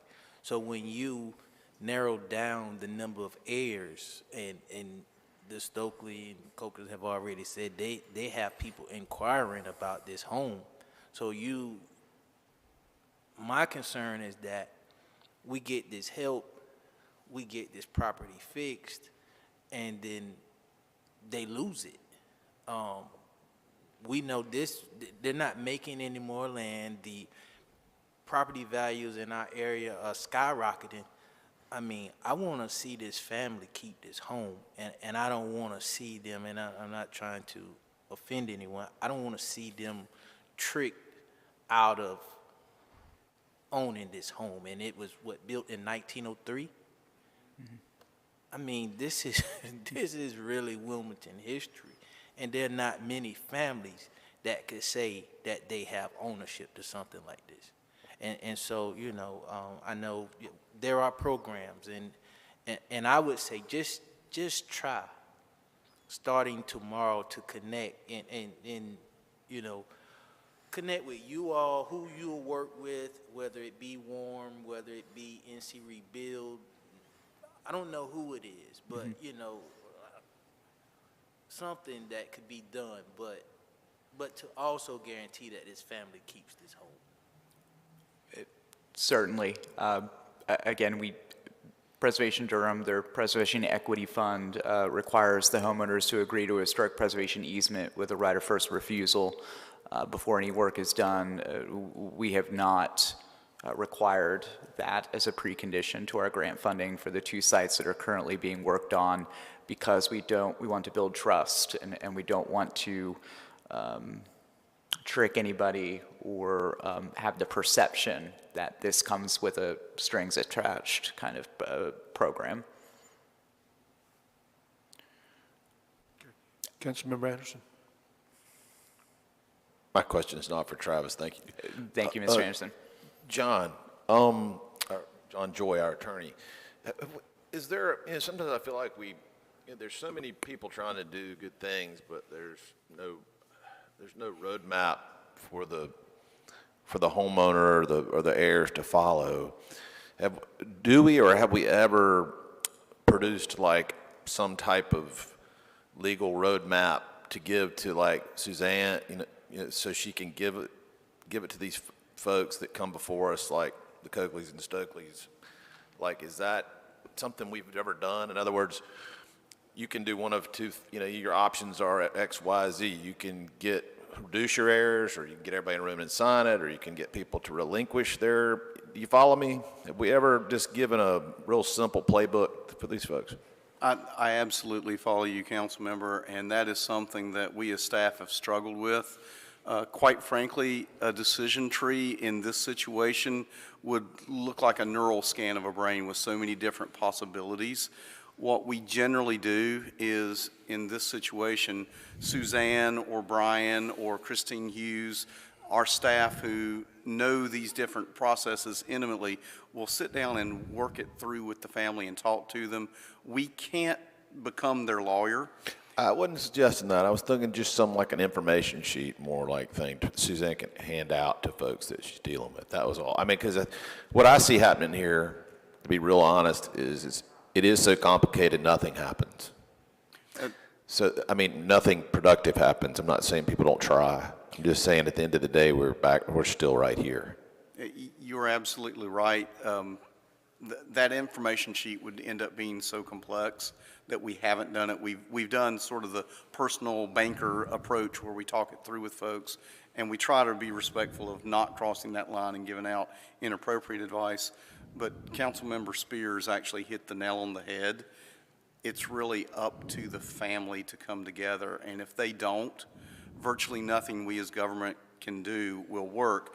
I mean, we haven't done it in the past, but if this ordinance were passed by council, Brian and his folks could hire a contractor and go in and make the repairs that would at least stabilize the house so that it's not becoming any more deteriorated, and it's not going to become one of the demolitions that we see. That would become a lien on the property. If the heirs came together, they would be able to satisfy that lien. But if they never did, and if the taxes weren't paid, eventually New Hanover County would go in and put it on the auction block for the unpaid taxes, and then the city would get its lien back. But I hear exactly what you're saying, and I'm happy to work with Brian and Suzanne in this case to try to give them at least an outline of some places they can go and some folks that will help them, like Travis, who is certainly trying to help them in here. But I hear you loud and clear about we need a game plan, we need a roadmap. It's very difficult to make one that's understandable, but is still accurate. Right. But we'll work with this family, the Stokeleys and the Cokers. All right, thank you. Councilman Barnett? My statement is just I want the family to hear what we're saying, and that is that you guys got to get it together. Okay, that's the bottom line. You know, if you guys come together and work on that 1 or 2 areas, then there's a number of people that will assist you, but the ball is in your court. Councilman Waddell? Mr. Joy, so if the city was to do the repairs to the property after, what is this, I think it's a 45-day window, we would be in second position on that lien to the county? Now you're taking me back to my lien position law. One, it's the ordinance at hand is 45 days to vacate. That's already been done, I'm told, and that was always the main consideration. Sure. It's 90 days for them to repair. So they have that. Frankly, a deadline like that is often the catalyst needed to get family members to come together. But after that 90 days is up, if the family has not made the repairs, then at that time, Brian Renner and his folks would be able to bring in a contractor, frankly, I would advise Brian to just do the repairs necessary to stabilize it, so there's not further deterioration. Many times council has looked at demo houses and said, man, if somebody could have stepped in a year ago, this house could have been saved.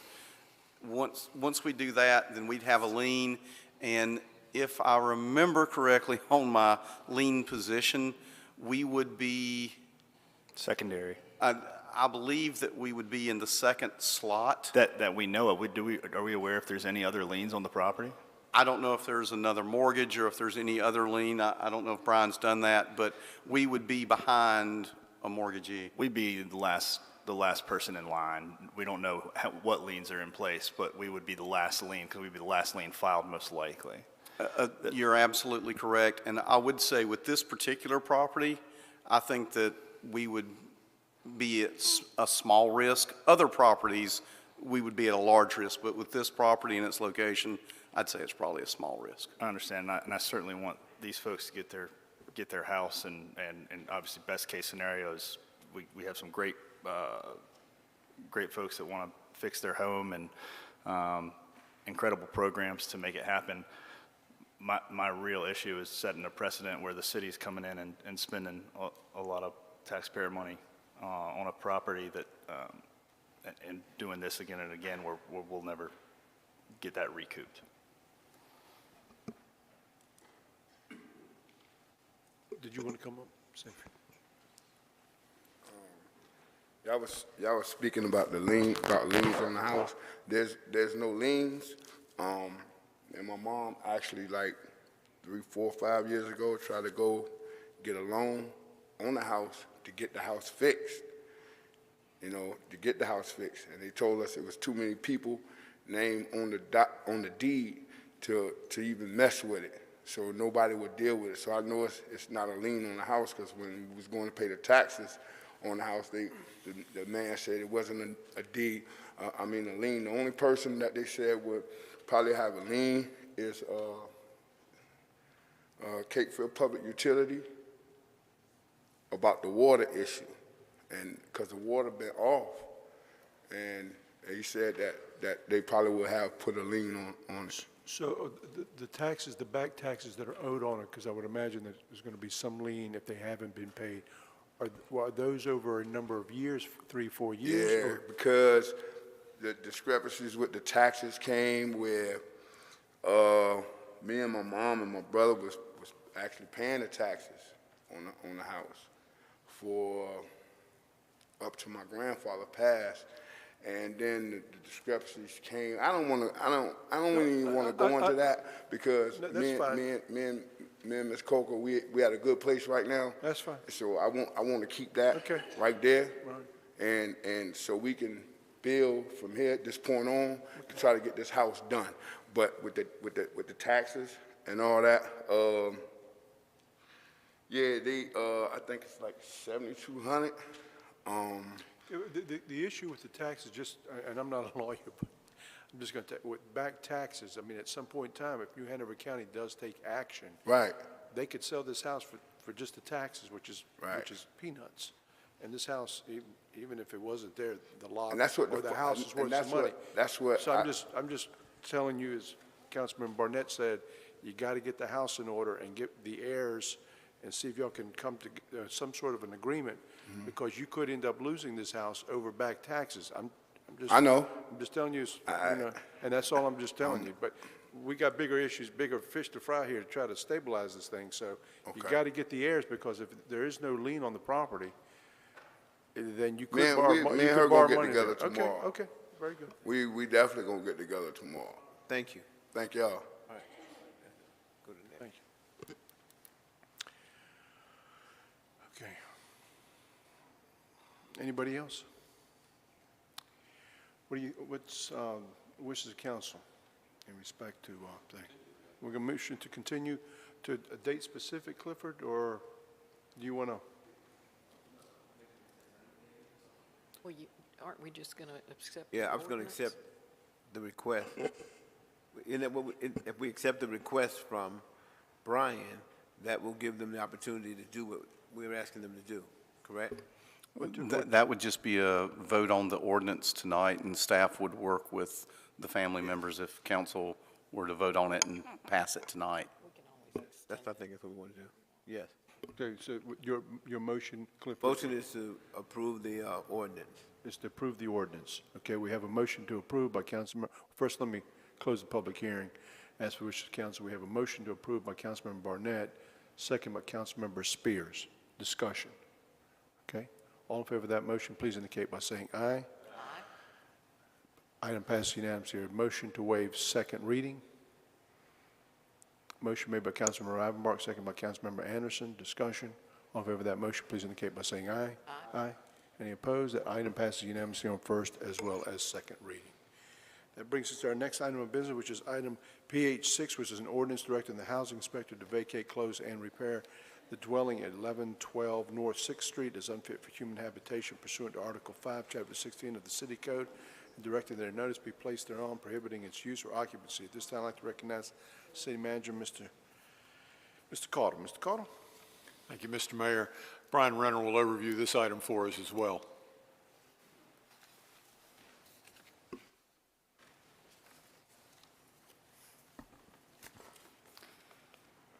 So this is a very similar situation to the previous one.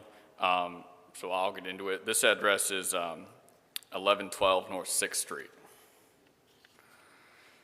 So this property is occupied. It's a two-story home. I think I have 1,200 square feet. Actually, I think it's 2,400 square feet because that's just one floor. So the owners of this, as you can see, this is another heirs property. That's a little bit complicated, just like this last one that we were discussing. So this is the front view of the house. This one, the exterior looks pretty good. The roof is pretty solid. Everything on the outside is pretty good, but the inside is really where we start to get into some issues. So this inspection timeline, very similar to the last one. January 14th of 2020 was when we did our initial inspection and sent notice. We took it to Housing Code hearing on March 25th of 2021, and that order expired August 12th of 2021. So in that findings of fact, we see the tax value, 2021 tax value being $90,800 for the structure. Our estimated cost to rehab, again, it's a conservative estimated cost of rehab being $44,280, putting it at 49%, which makes this property deteriorated and does not meet the demolition threshold, but it does meet our repair threshold. There's the minimum housing code violations that are outlined in the findings of fact that you received and included with this item. So now we'll kind of go into the photos. This being a similar situation does have taxes that are past due. There's a little over $6,500, so $6,500 in back taxes on this property.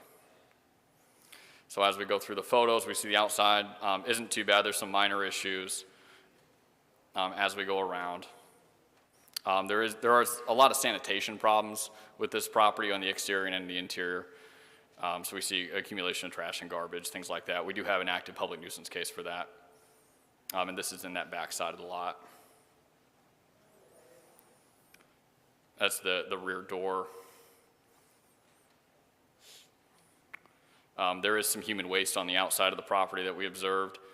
So we just wanted to note that this property is occupied and there are no water services here. So we're having this sanitation problem that kind of is created around the property. So going into the property, we can see there's some concerns with the floor. Generally not too bad. The heating in this property, when we did our inspection on January 24th, they were using the oven as a primary source of heat and a space heater, which is a grave concern for fire risk in this property.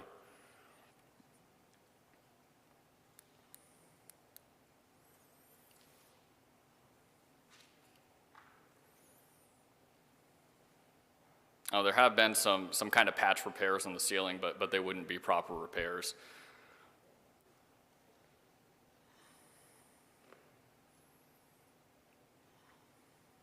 There is no bathroom. This is the bathroom that's in there. It's disassembled. And again, there's no water service, so nothing would be operational.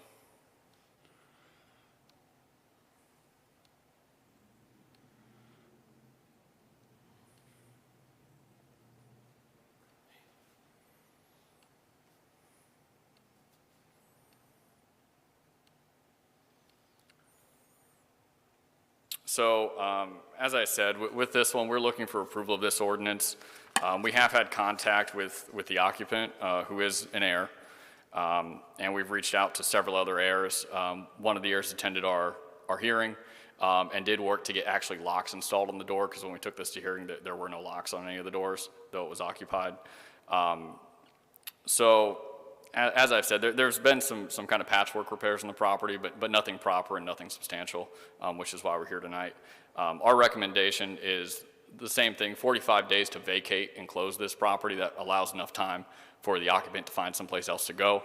And then we're looking at 90 days to repair, which again would, after that 90 days, would authorize us to consider making repairs to the property if needed. So I'm here for any questions on this one. Okay. I guess. Mr. Anderson? I'm just curious on this one, and on one like this, that looks from outside. I mean, I would drive by that and not think we have any issue. How does it come to you? How did this one come to you? CFPUA or? This one came from CFPUA, that the property was occupied without utilities. They typically only do that after it's been occupied for an extended period of time and the water's been shut off for an extended period of time. That's typically when they notify us. So neighbors, you discovered the sanitation, I mean, what'd you call it, whatever the term you used a minute ago, basically trash and human. Correct. Whatever, you discovered that after the fact, that the neighbors weren't complaining at the time, is that there right? There was not necessarily a neighbor complaint about this until we started moving through our process, once they realized that we were paying attention to this. Again, this was back in January 2020 when we initiated this case. Okay. I'm just curious, because that one, when I pulled that picture up, it looks like, I mean, yeah, you can see some issues, but we all have a few issues. All right, thanks. Mr. Ridenbar? This is actually for John Joy. By the fact that Mr. Renner has done an investigation and we have pictures and we know the condition of the house, and we give somebody 45 days from tonight, I assume, to vacate, what kind of liability does the city find themselves with in the event that something was to happen to someone in that house because of something structural or whatever and they got hurt? Where would we stand in that? Council member, I will never tell council that the city can't be sued. In this country, we believe in notice pleading, and that means anybody can sue anybody for anything. But would they win? They very, very, very are unlikely to win. We didn't create the condition.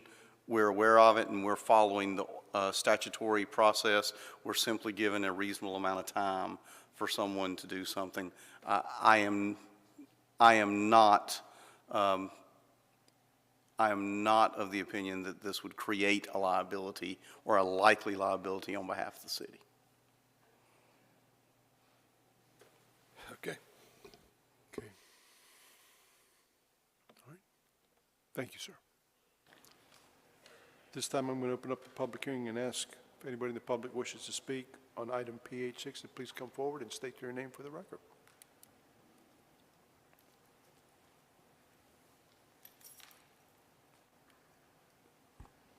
Hello, my name is Krista Rowland. I'm the heirs of Sheila Rowland White. Basically, I looked at the pictures that he put up there. Those pictures are old. All that stuff in the yard and all that stuff, that's the when they first said something about, because my mom had passed. My mom was staying in the house. I got a video of how the house looked after the storm of Florence. So basically, like he said, the outside, how would you know how anything looked if you haven't, you know what I'm saying? The house looked very nice from the outside. How would you know how something looked from the inside? So basically, like I was saying, the pictures that he showed that was up there, those are old pictures. And basically, some of that stuff came from like the storm. And we was trying to get like old stuff out the house and stuff, cause like the clothes and stuff and different little things. All that stuff that they showed on there, there's nothing in there. I wish I would have known. I would have brought pictures to show the inside how that looked. You know what I'm saying? Cause like I said, the kitchen, yeah, some stuff like the roof and stuff need to be done. This minor stuff. But the stuff that they said, like the trash and all that stuff around the house, there's nothing there. You can go there today, and you will see that there's no trash around there. And how the inside with clothes and stuff like that, yeah, it might be in bags, but there's nothing on the floors. It's no, how they said, like, what was outside supposed to be, people, human, what now? Supposed to be like somebody been using the bathroom outside, whatever.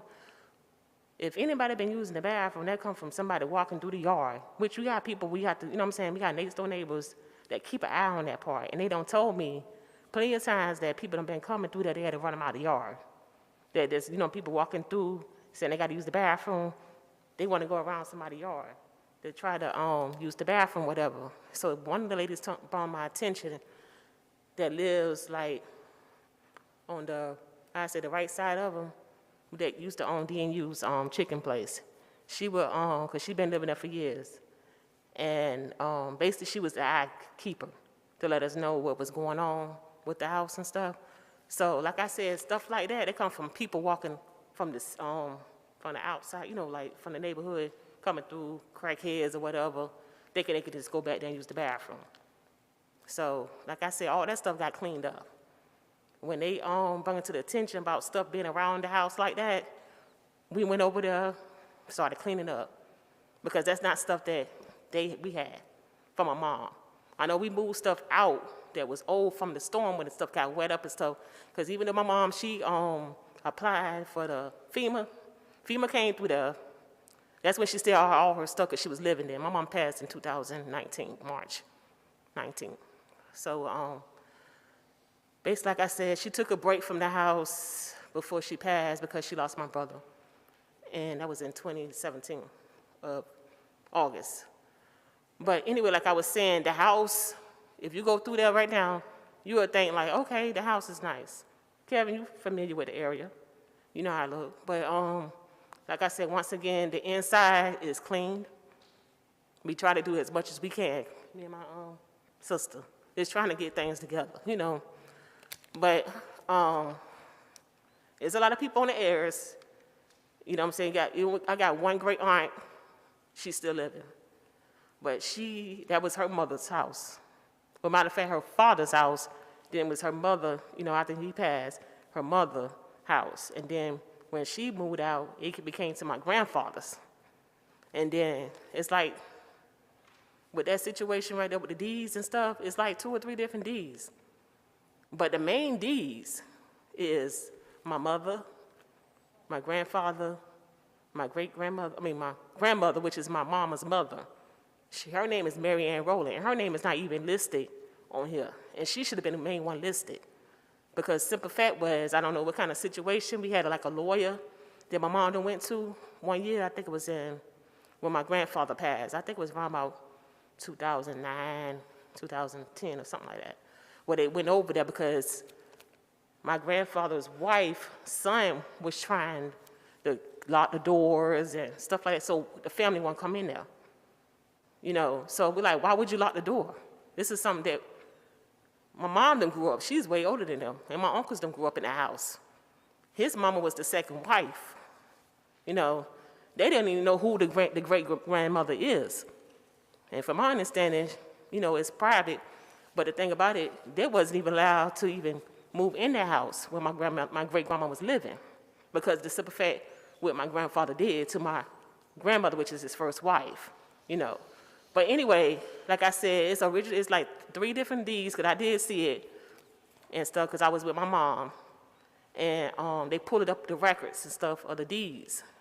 And from my understanding, my grandfather did some illegal stuff, which the lawyer did say he took my grandmother off, signed her off, from my understanding, signed her off and put his wife on there. How many heirs are there altogether? How many heirs How many heirs? own this property? According to this paper, it's, It's a bunch. it's a lot. So- But it's only really supposed to be, because it's like I said, so many deeds. I don't know, from this paper right here, they got Jacqueline Rowland, which is my grandfather's second wife. They got Shirley Rowland, which is my grandfather's sister. Then you got my mom. Then they got my Aunt Frances.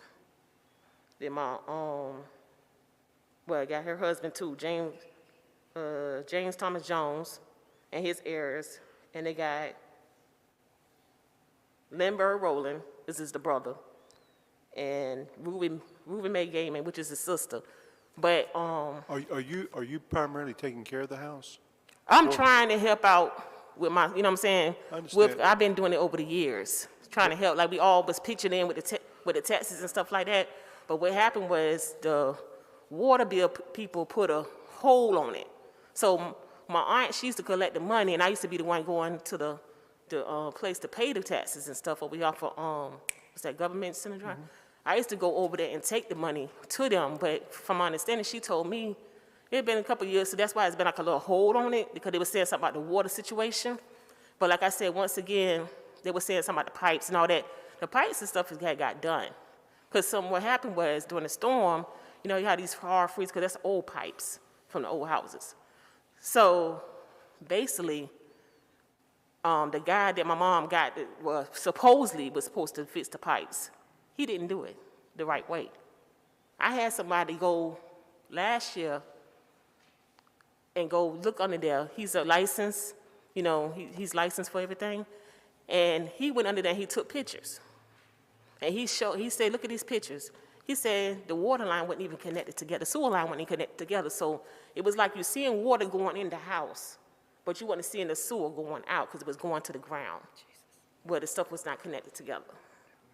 So my mom, by her not knowing, because you got to go crawl underneath the house because it's so low, you know, she didn't know. She got beat out of money. She think everything was okay. And kind of find out he was just doing stuff. You know what I'm saying? He knew he was doing wrong or whatever. But my mama didn't know. She kept saying, what that smell is, what that smell is. It was coming from the sewer, going straight to the ground instead of going through the water line, because it wasn't nothing connected together. And I got pictures. I believe it. Mr. Robinbart? What was your last name? Rowland. Ms. Rowland. I know you sat through the last. Yeah, and I see that. And that you probably got an education off of that. Oh, yeah. What's going to be expected. And I was looking at the list of the heirs, and then their heirs out to the side. Do you think it's possible that you all can come to some kind of reconciliation with all of those people and kind of narrow it down to a couple of heirs? Because if you do, the city's we've got programs and plans that can help you, just like we did the gentleman before. Yes, and that also, when my mom was living, I had filled out the application and stuff for the HOPE program. And that was right bit out of the storm. You know, after the storm and I think it was a little bit after the storm. Because she was like, well, how am I, get the fit? So we was like, we don't know if FEMA going to approve or whatever, but FEMA did, in which I said she paid the guy to try to help do some work, and he didn't do what he's supposed to do. So, during that time, people was getting scammed. A lot of people got scammed during that year, trying to, depend and try to, see if people gonna help you out, and did what it was all scams. But one thing also I want to say, when they said that the last person that came to the meeting, which was Wendell Rowland, like I said, that's my grandfather's wife's son. He was adopted into the family, but he was saying something about the locks on the door. It's locks on the door. That's why I said all these pictures and stuff like that, talking about trash around the house and all that, and locks on the door. It's locks on that door. Both got locks, because I made sure that locks and stuff was on that door. Because like I said, you got people walking through the yard. You don't know they know that my mom is gone. Yes, one ma'am. thing about it, when my mom was living, nobody went stepping in that yard. Okay. She didn't play that. She sat right in the front. I'm surprised they didn't show a picture. If you go on Google right now, you probably see her sitting on the porch. Yes, ma'am. And so your mom is still living there? No, my mom had passed away. I'm so sorry. I didn't My know. sister and my nephew was staying there at the moment when my mom passed, but like I said, it took a break. They were staying with other people because the loss of my brother. My brother had just passed away. Yes, ma'am. So, and then we had like 4 other people that passed away. My aunt, my brother, one of my cousins. We had so many deaths within weeks apart. Yes, ma'am. So it was like a lot of grief, But Is the CFPUA did a disconnect on the service to the house, the Cape Fear Public Utility Authority? What happened was my mom, once again, she had moved. Now, she didn't move out, put it like, I'm sorry. She was staying with a lady that she take care of right on the corner, my niece's grandmother. She wanted her to come, just like stay down on sometimes with her, just because she was grieving with my brother and stuff. So basically, she'll go down there, still was trying to do stuff, but she still didn't want to really be there like that at the moment. But she was like, she let the lights, the lights had went off, but she said she was, like I said, in the process of moving back in the house. So she was trying to get the lights and stuff back on. But like I said, once again, she ended up passing away. But that was in the process. But the lights and stuff is on. The lights is on. But the main thing about it was the water, because the water was off. But we was trying to get the water on. So I took my sister down to this one over here off of Government Center Drive, because she tried it one downtown. And they were saying something about get a lease or, a lease or whatever. I'm like, how would you need a lease when it's a family house? So it's really nobody could say, oh, let me sign this for you, because we got the same, the last name. So, and not only that, when we went down there, they had it on where Jacqueline Rowland, which was my grandfather's second wife, her name was on there. That's the last person that said that had a water bill, and that was a lie, because my mom stayed in the house. I even took the payments down there to pay the water bill for my mom. So every time they said that, every time that we were just basically telling them, like, look, we're trying to get the water on. We already know you're supposed to have utilities. We know that. But it was giving us up a hard time. They kept saying, oh, no, the heirs of Jacqueline Rowland got to pay the bill. I'm like, but I talked to Jacqueline Rowland heirs. They said that their mama never had a bill. She always kept her stuff current. But I said, well, y'all need to call and talk to them so this could get clear. So it was basically a hold-up. But there's no water or sewer to the house right now. Right, because we was trying to get, Yes, it could get turned on anytime. I understand. But they had a hold on it, because they kept saying Jacqueline this, Jacqueline that. And I'm like, but my mom was the last one in the house before she passed. Thank you very much, Ms. Rowland. I appreciate that. Mr. Spears? Ms. Rowland, have y'all had any conversation with Mr. Renner at all? Who is that? Him, right there. Oh, no, I don't know who he is. See, this is my first time, because I ain't get no papers. I would have thought I would have got the paper because I'm the oldest daughter. My brother, like I said, my brother passed, you know that. I'm the oldest now living with my mama kids, so I didn't get no paperwork. I'm surprised at that. I would have got something. So I would have been ahead, you know what I'm saying? But like I said, we was already in the process of trying to get stuff together since my mama passed. But I never talked to him. Let me get him to come up real quick. Okay. But you don't go too far. Oh, okay. Yeah, so I'm happy to kind of explain a few things. We are not obligated to send mail to every single heir. We do publish this. We do post it on the property.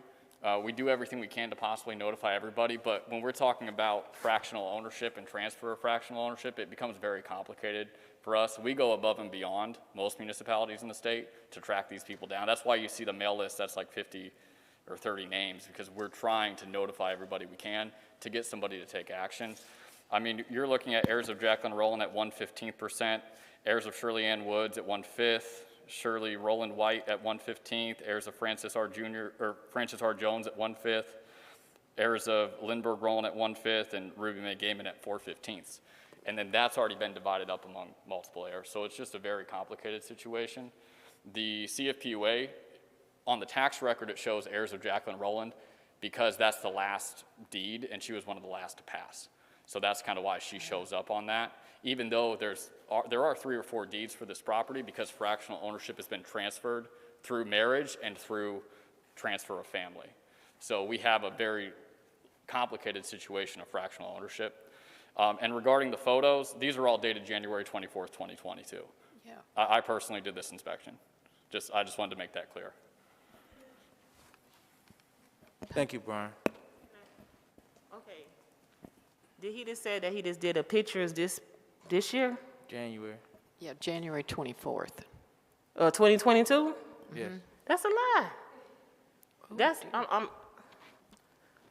That's a whole lie. I'm telling you right now, that's a Okay. whole lie.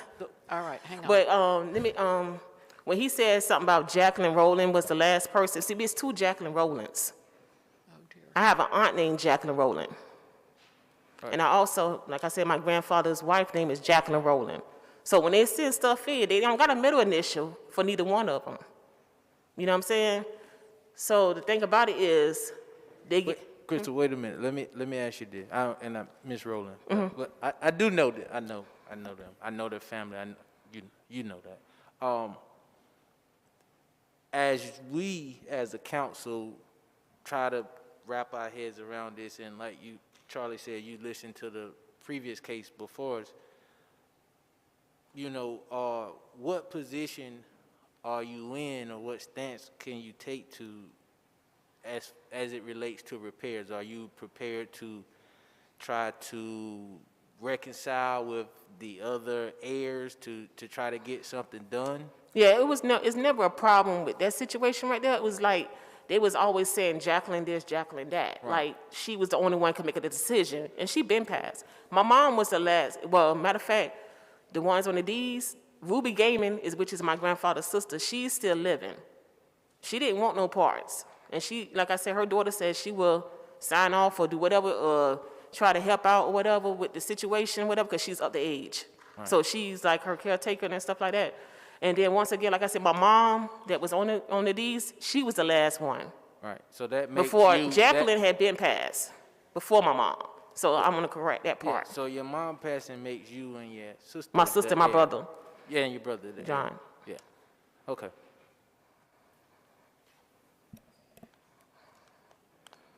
I guess they've covered most of what I had when I originally asked the question. Just to clarify, no one lives there now.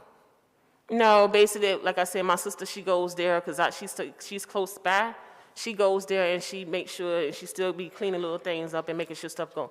But basically, she's trying to be a part in the house again. Because like I said, it's been a minute since anybody been in the house since my mom passed. But they still had their stuff in the house. And but like I said, when that storm, I was trying to follow you on the pipes because you had the the pipes. You had the one shyster guy that came in there and didn't do what he said he did. Did you ever get them fixed? Yes, that's what I'm saying. I got pictures of that. So if they could cut on water and sewer now, and it would work. The sewage wouldn't go under the house, correct? It go right like I was supposed to go. Because like I said, it got done, and you can see everything. Like I said, the guy that I got to do this stuff, he got pictures. I can bring, show him pictures or whatever. And I trust you. I was just curious. I couldn't follow you. It's sealed up from the part when he had went and got him there. Because see, like I said, the guy even tried to come back there. I don't know if he was trying to look and thinking about nobody being there to try to steal pipes, because you got people that try to steal it to get money. And I know he had did it to somebody else's house before, but now he's no longer living. All right, thank you. Mr. Barnett. I hear some discrepancies, okay? And now you're telling me, because I think what I'm reading here is the staff is saying that the house is being used, and you're saying it's not. What you talking about? The staff is saying that somebody lives in the house.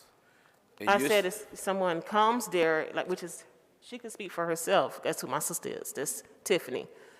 Like I said, the lights and stuff is on, I said we was trying to get this stuff in, but to be there. But once again, the pipes, like they said, was the pipes in the water, but the pipes has been done. But they was trying to use that as the pipes been done, but they also try to use it as Jacqueline, saying that it's a bill that need to be paid and that nobody can't do nothing until Jacqueline heirs, come and handle the situation. So basically, that's why I came here today, to see what was the problem. Like, did anybody, like I said, I talked to Jacqueline heirs, and they said that their mom never had a bill, and they don't believe that. So I said, just call down there to the city of Wilmington, because basically by the water being off, and we can't do nothing about it. And I done went down there to try to see what was going on, and like I said, they keep bringing her up. And like I said, yeah, my sister is in the process of moving in the house. That's why we was in there cleaning it up. You know what I'm saying? But the lights is on. You can't do nothing when the lights and water ain't on. But like I said, the lights is on, but we can't get the water on because of the situation where they had a hole and stuff on everything. That's what I'm saying. So I'm hearing you say that your sister is trying to move into the house. Yeah, she was already living there, period, when my mom was living. You get what I'm saying? And like I said, we had death in the family. Like I said, we lost 4 people. Once again, we lost 4 people back to back. She was living there, but they took a break because they had to grieve. And like I said, she could speak for herself if she come up here. She could speak for herself on that. I'm just speaking on what's going on. Like I said, the lights is on. That's something that my mom was trying to do when she was out, because she let the lights go out. And I say that's something that you shouldn't do. You should just left the lights on. You know what I'm saying? So people want me thinking, like, oh, this house is empty or whatever. Nobody stay here. Let me go do what I want to do in there. Because like I said, you got people that come in the area and stuff and do stuff like around the house. Like I said, it's nothing there. Okay. So I guess the thing I want to share with you is, you heard the last case. Yeah. You heard the last case. And what we do is you've got to get the family together to decide who's going to fix it or not fix it. Because it doesn't have sewer in it, right? It's not, it doesn't, the toilets don't flush. Basically, no, the toilet don't flush because, like I said, you can't get the water. It's not gonna flush unless if you buy some water, you can flush it down and clean it up. But no, the toilet won't flush because, like I said, you can't get no water until that stuff get clear with Jacqueline Rowland. Okay, all right. It was never an issue. So I'm sorry. It was never an issue with paying to get water on in her name. It was just like, it was a hold on it because they were saying Jacqueline Rowland was the last one in there, and that only way for somebody to move in that house or get any water on is that Jacqueline Rowland is the one that, whoever her heirs is, got to be the one to pay for the bill. And I'm like, what bill? So I'm like, so you mean to tell me that nobody can't get no water on to move in the house to get it working? And it was like, no. Okay. All right. And that was crazy to me because I'm like, my mom was the last person in the house. And the lady who I talked to, she knew who I was. And I'm like, you don't remember my mama passing? And the way how she said it is like I knew something was going on because, like I said, Wendell was trying to move in himself. And he was going through a process because when people die in our family, and like I said, people close, he was close to my mom too. He went through a little stage. So he was supposed to be on his medicine when he wasn't. And like I said, he was going through a little stage, but we ended up talking and all that stuff, and he calmed down a little bit and started taking his medication because, like I said, everybody go through grief different. And like I said, and then by him doing that, by taking the deeds of his mom's that she had or whatever, which is, like I said, is like 3 different ones. And I know the original copy, I seen the original copy. And that's with my grandmother on there, not his mom. Okay. And he took it down there. Ever since he took that deed down there, it's like everything's flip-flop. It wasn't no problem when mom was living, because like I said, the water was on. And then she, eased off. Okay. All right, just a quick question to Brian. Brian, are you aware of the number of deeds? I'm just asking that question. Oh, sorry. Yeah, thanks. So in our filing that we filed at the courthouse, the Elizabeth ends, we include a copy of the deeds that are relevant. There are, let me flip them up real quick. We're looking at a deed dated 1976 that gives some, looks like to James A. Rowland, and then There's further deeds also dated 1976 that include, Francis B. Jones, Ruby Mae Gaiman, Shirley Ann Woods, Lindbergh Rowland. So we start to add as these deeds accumulate. So you got 1, 2, that might actually be the same one, 3, 4. I've got 4 different deeds that add ownership because they start to divide it up fractionally among the family members. So you get like one person that transfers it to 3 people, who then that one person transfers their 1/3 to 2 other people. And so it starts to divide up real quick. And then those people pass and it gets split amongst their kids.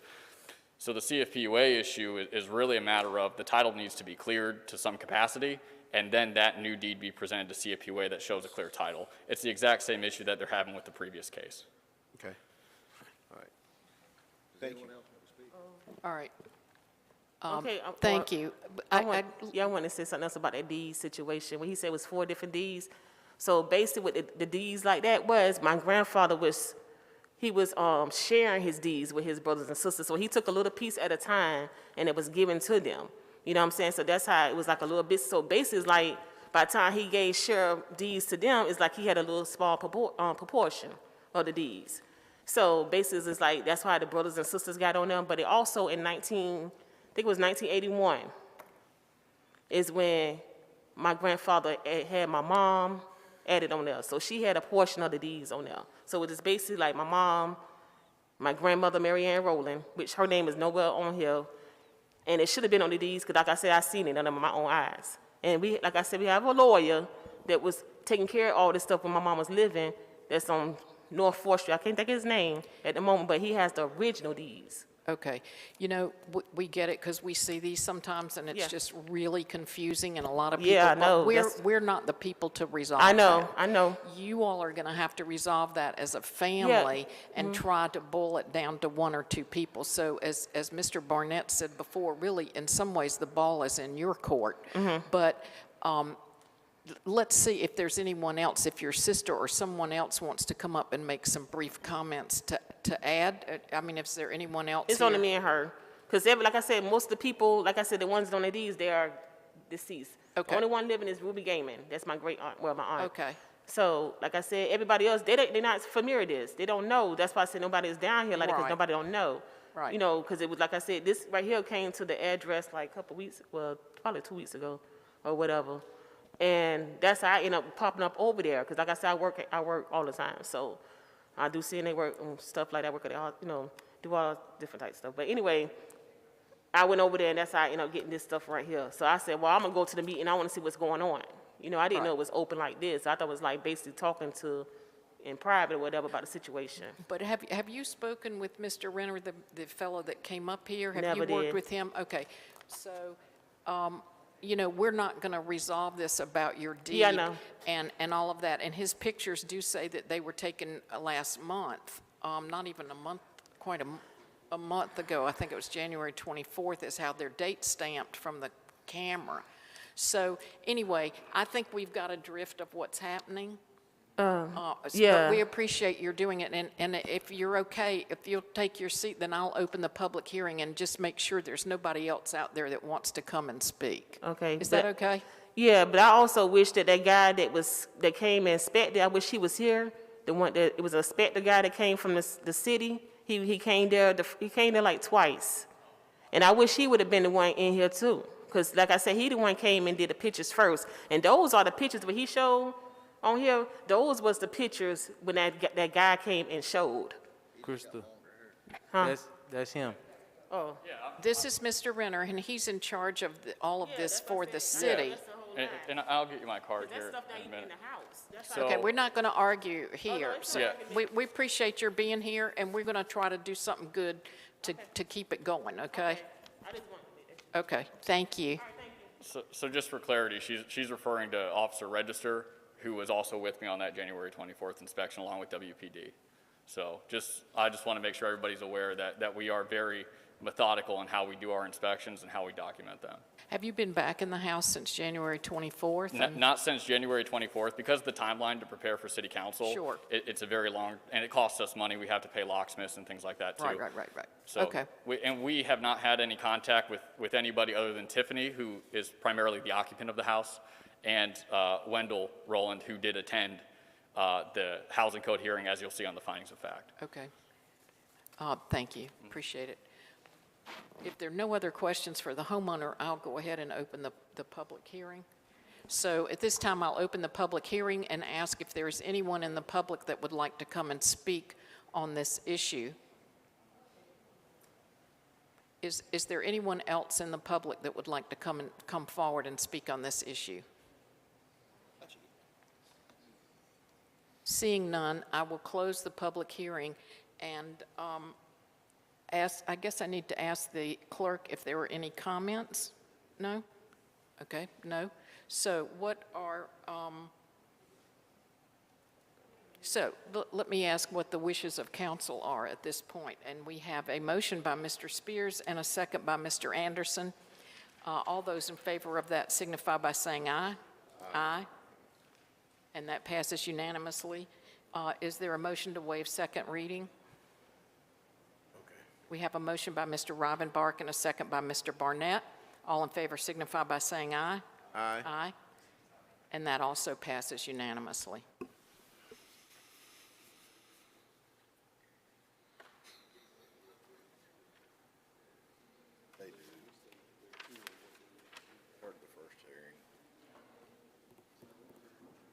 The next item of business is public hearing number 7. It's an ordinance directing the housing inspector to vacate, close, and repair or demolish the dwelling at 513 North Carr Avenue as unfit for human habitation pursuant to Article 5, Chapter 16 of the City Code, and directing that a notice be placed thereon prohibiting its use or occupancy. And this time I'll recognize the city manager, Mr. Caudle. Thank you, Madam Mayor Pro Tem. At the risk of prolonging the evening, we're going to ask Mr. Brian Renner to come up and present this item as well, please. Thank you. Busy counseling right now. He's got a concert in a little bit. Playing the Letterman show. Good evening. Good evening. This one's a little less complicated. We're looking at 513 North Carr Ave. This is a vacant single-family home, 2,113 square feet. The owner is Jessica Properties, LLC. This is a defunct LLC whose members are Ronald K. Jessup II and Charles E. Skipper. Here's the front view of the house. So our initial inspection and notice was on January 12th of 2021. This is a case that we've been mowing the yard for years, and now we're kind of addressing the house. Part of the issue that the house has essentially been abandoned by the owners because it was supposed to be a bank foreclosure that didn't happen, and so everybody's basically said hands off. The Administrative Housing Code hearing, we started August 26th of 2021. We continued that for a publication reason to September 23rd of 2021, and that order expired January 15th of this year.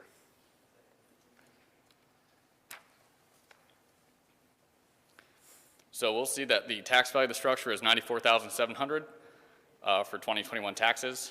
Estimated cost of rehab $57,815, which makes it 61%, which would put this in the dilapidated realm for demolition potential. All the violations are outlined in the findings of fact that are included in this package. And we'll kind of go through the photos so you can see. There are some holes in the roof. There's some exterior deterioration. We have had to board this property a few times for people getting into it.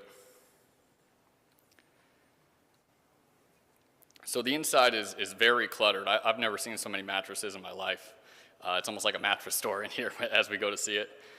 This is the garage, and this is what the inside of the house looks like. We'll see a lot of water damage on the ceiling, several areas of ceiling collapse, a lot of mattresses. the kitchen area, a major ceiling collapse.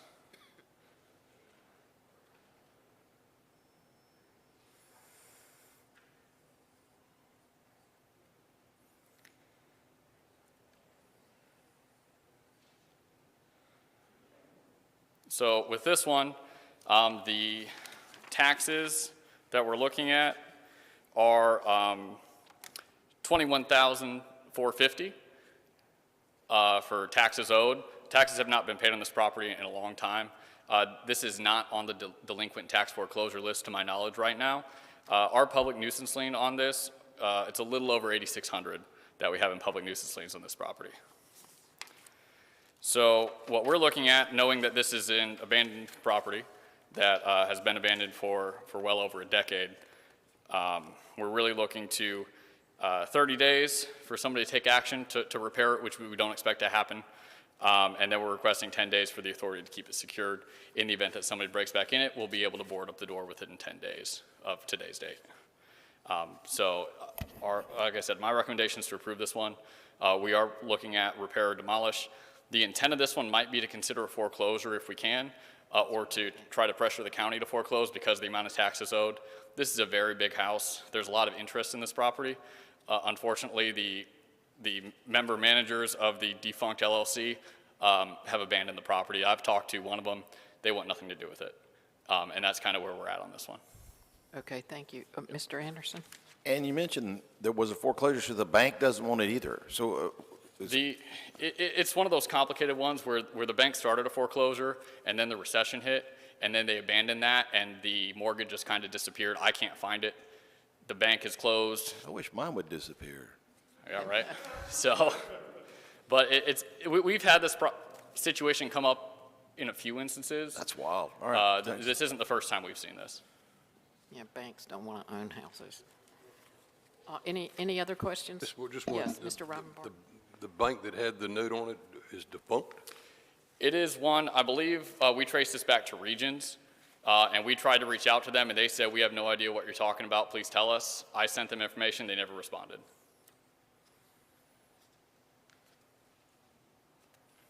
Okay.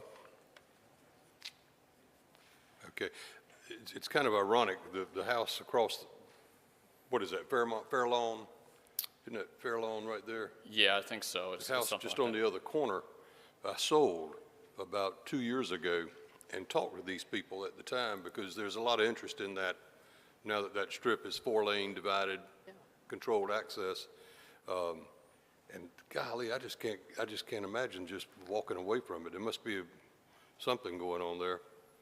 Anyway, Regions will probably rear their head when somebody goes in there and improves it. Anyway, thank you. All right, any other questions for Mr. Renner? Okay, thank you, appreciate it. Is the property owner present? The property owner's not present, you want to keep okay. I don't see any property owner come forward. At this time, I'll open the public hearing and ask if there is anyone in the public that would like to come and speak on this item. Is there anyone that would like to come forward? Seeing none, I'll ask the clerk if she has received anything. No, she indicates she has not. At this point, I'll close the public hearing, ask for the wishes of council. We have a motion by Mr. Anderson, a second by Mr. Spears. All in favor of that signify by saying. Oh, we have a I'm question. sorry. Y'all don't have a microphone there, so if you'd come up. In a case like this, who ultimately is the responsible person? Will that fall on us as the responsible person for the disposition of this property? I'm not quite sure what you mean. Ultimately, the person on the deed is a responsible party, which is why we're here discussing who the property owner is. When we talk about who's going to handle this property, could the city demolish this and move to do that? Yes, we could with this ordinance, among other options. But my goal would be to either pursue some sort of foreclosure due to the amount of liens and due to the amount of taxes. I understand. Yeah. Let me ask that question to the attorney.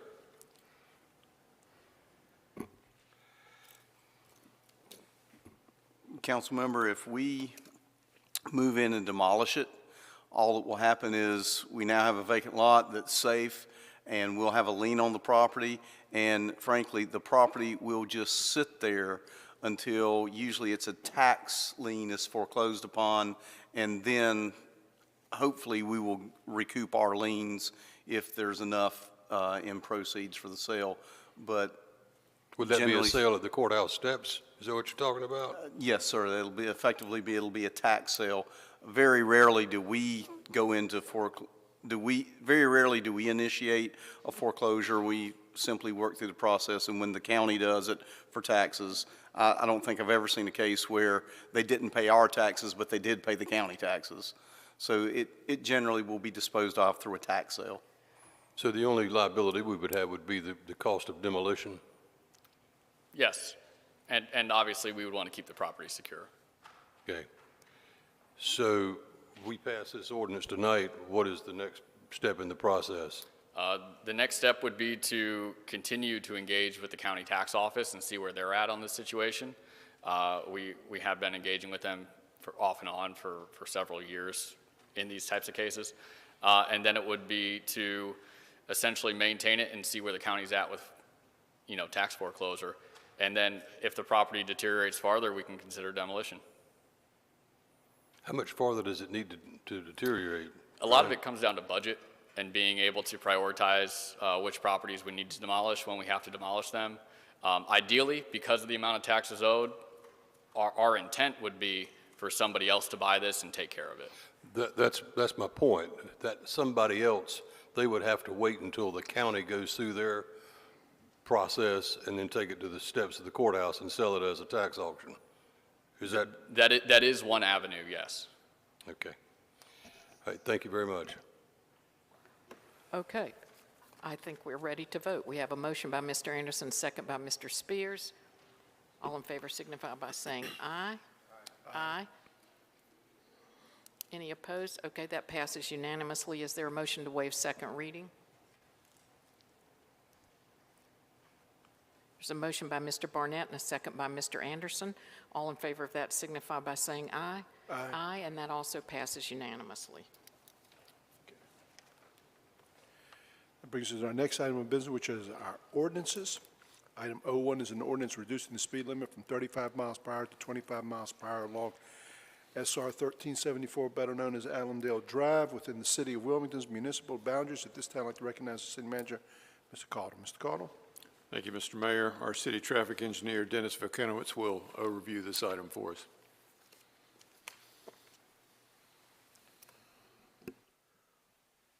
Good evening, Mayor, City Council. For your considerations, an ordinance to reduce the speed limit from 35 miles per hour to 25 miles per hour on Allendale Drive within the City of Wilmington municipal boundaries. Allendale Drive is a state-maintained road. NCDOT has recommended the enactment of a 25-mile-an-hour speed limit on the portion of the state-maintained road within the municipal boundaries and has issued a concurring state ordinance. They have requested the adoption of a concurring ordinance by Wilmington City Council for the enactment of the 25-mile-per-hour speed limit on the portion of the state road that lies within the city of Wilmington. Adoption of the ordinance is recommended. Okay. Are there any questions, staff? Okay. Thank you, sir. What are the wishes of council? We have a motion to approve by Councilmember Barnett, second by Councilmember Anderson. Discussion. All in favor of that motion, please indicate by saying aye. Aye. Any opposed? Item passes unanimously on first reading. Is there a motion to waive second reading? Motion made by Mayor Pro Tem Haynes, second by Councilmember Waddell. Discussion. All in favor of that motion, please indicate by saying aye. Aye. Any opposed? Item passes unanimously on first as well as second reading. That brings us to item 02, which is an ordinance appropriating $17,380.62 of revenue recovered through the North Carolina Hazmat RRT contract with North Carolina Emergency Management to the general fund. At this time, I'd like to recognize City Manager, Mr. Tony Caudle. Mr. Caudle. Thank you, Mr. Mayor. Mr. Tom Robinson, our Assistant Fire Chief, will overview this item for us.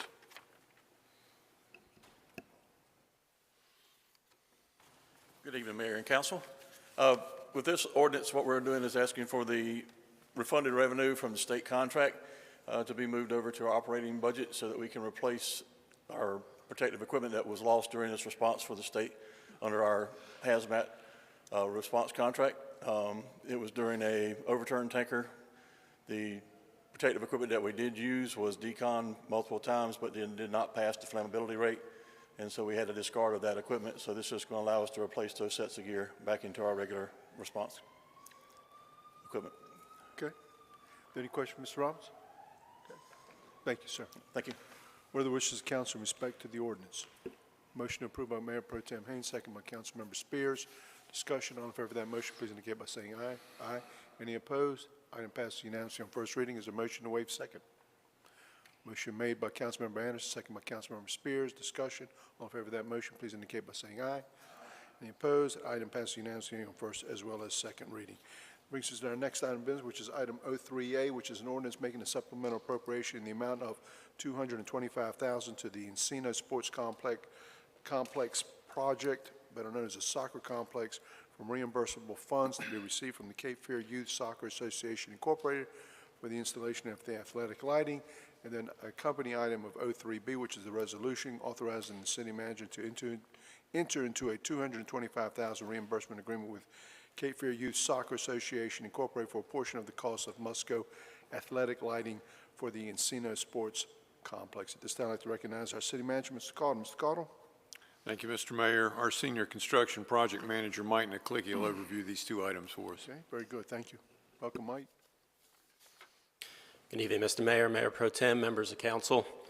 As you recall, last month in January, City Council approved the purchase of athletic field lights from Musco Sports Lighting for the future Encino Sports Complex project. Before you tonight is a resolution and companion ordinance for the city to enter into a reimbursement agreement with Cape Fear Youth Soccer Association in the amount of $225,000 as a contribution towards the purchase and installation of these athletic lights. If approved by council tonight, this will allow for a total of 5 permanently lit fields at the complex, of which Cape Fear Youth Soccer Association is contributing funding towards 2 of those fields. This partnership between the city and the Cape Fear Youth Soccer Organization will help provide better overall playing experience to accommodate the diverse planned programming, including but not limited to soccer, lacrosse, football, and ultimate frisbee. Staff recommends approval of both these items, and I'd be happy to answer any questions. Are there any questions of Mike? Okay. Thank you, sir. Thank you. What are the wishes of the council in respect to the ordinance? We have a motion to approve by Councilmember Barnett, second by Councilmember Spears. Discussion. All in favor of that motion, please indicate by saying aye. Aye. Any opposed? That item passes unanimously on first reading. Is there a motion to waive second reading? Motion made by Councilmember Ivanbark, second by Councilmember Waddell. Discussion. All in favor of that motion, please indicate by saying aye. Aye. Any opposed? That item passes unanimously on first as well as second reading.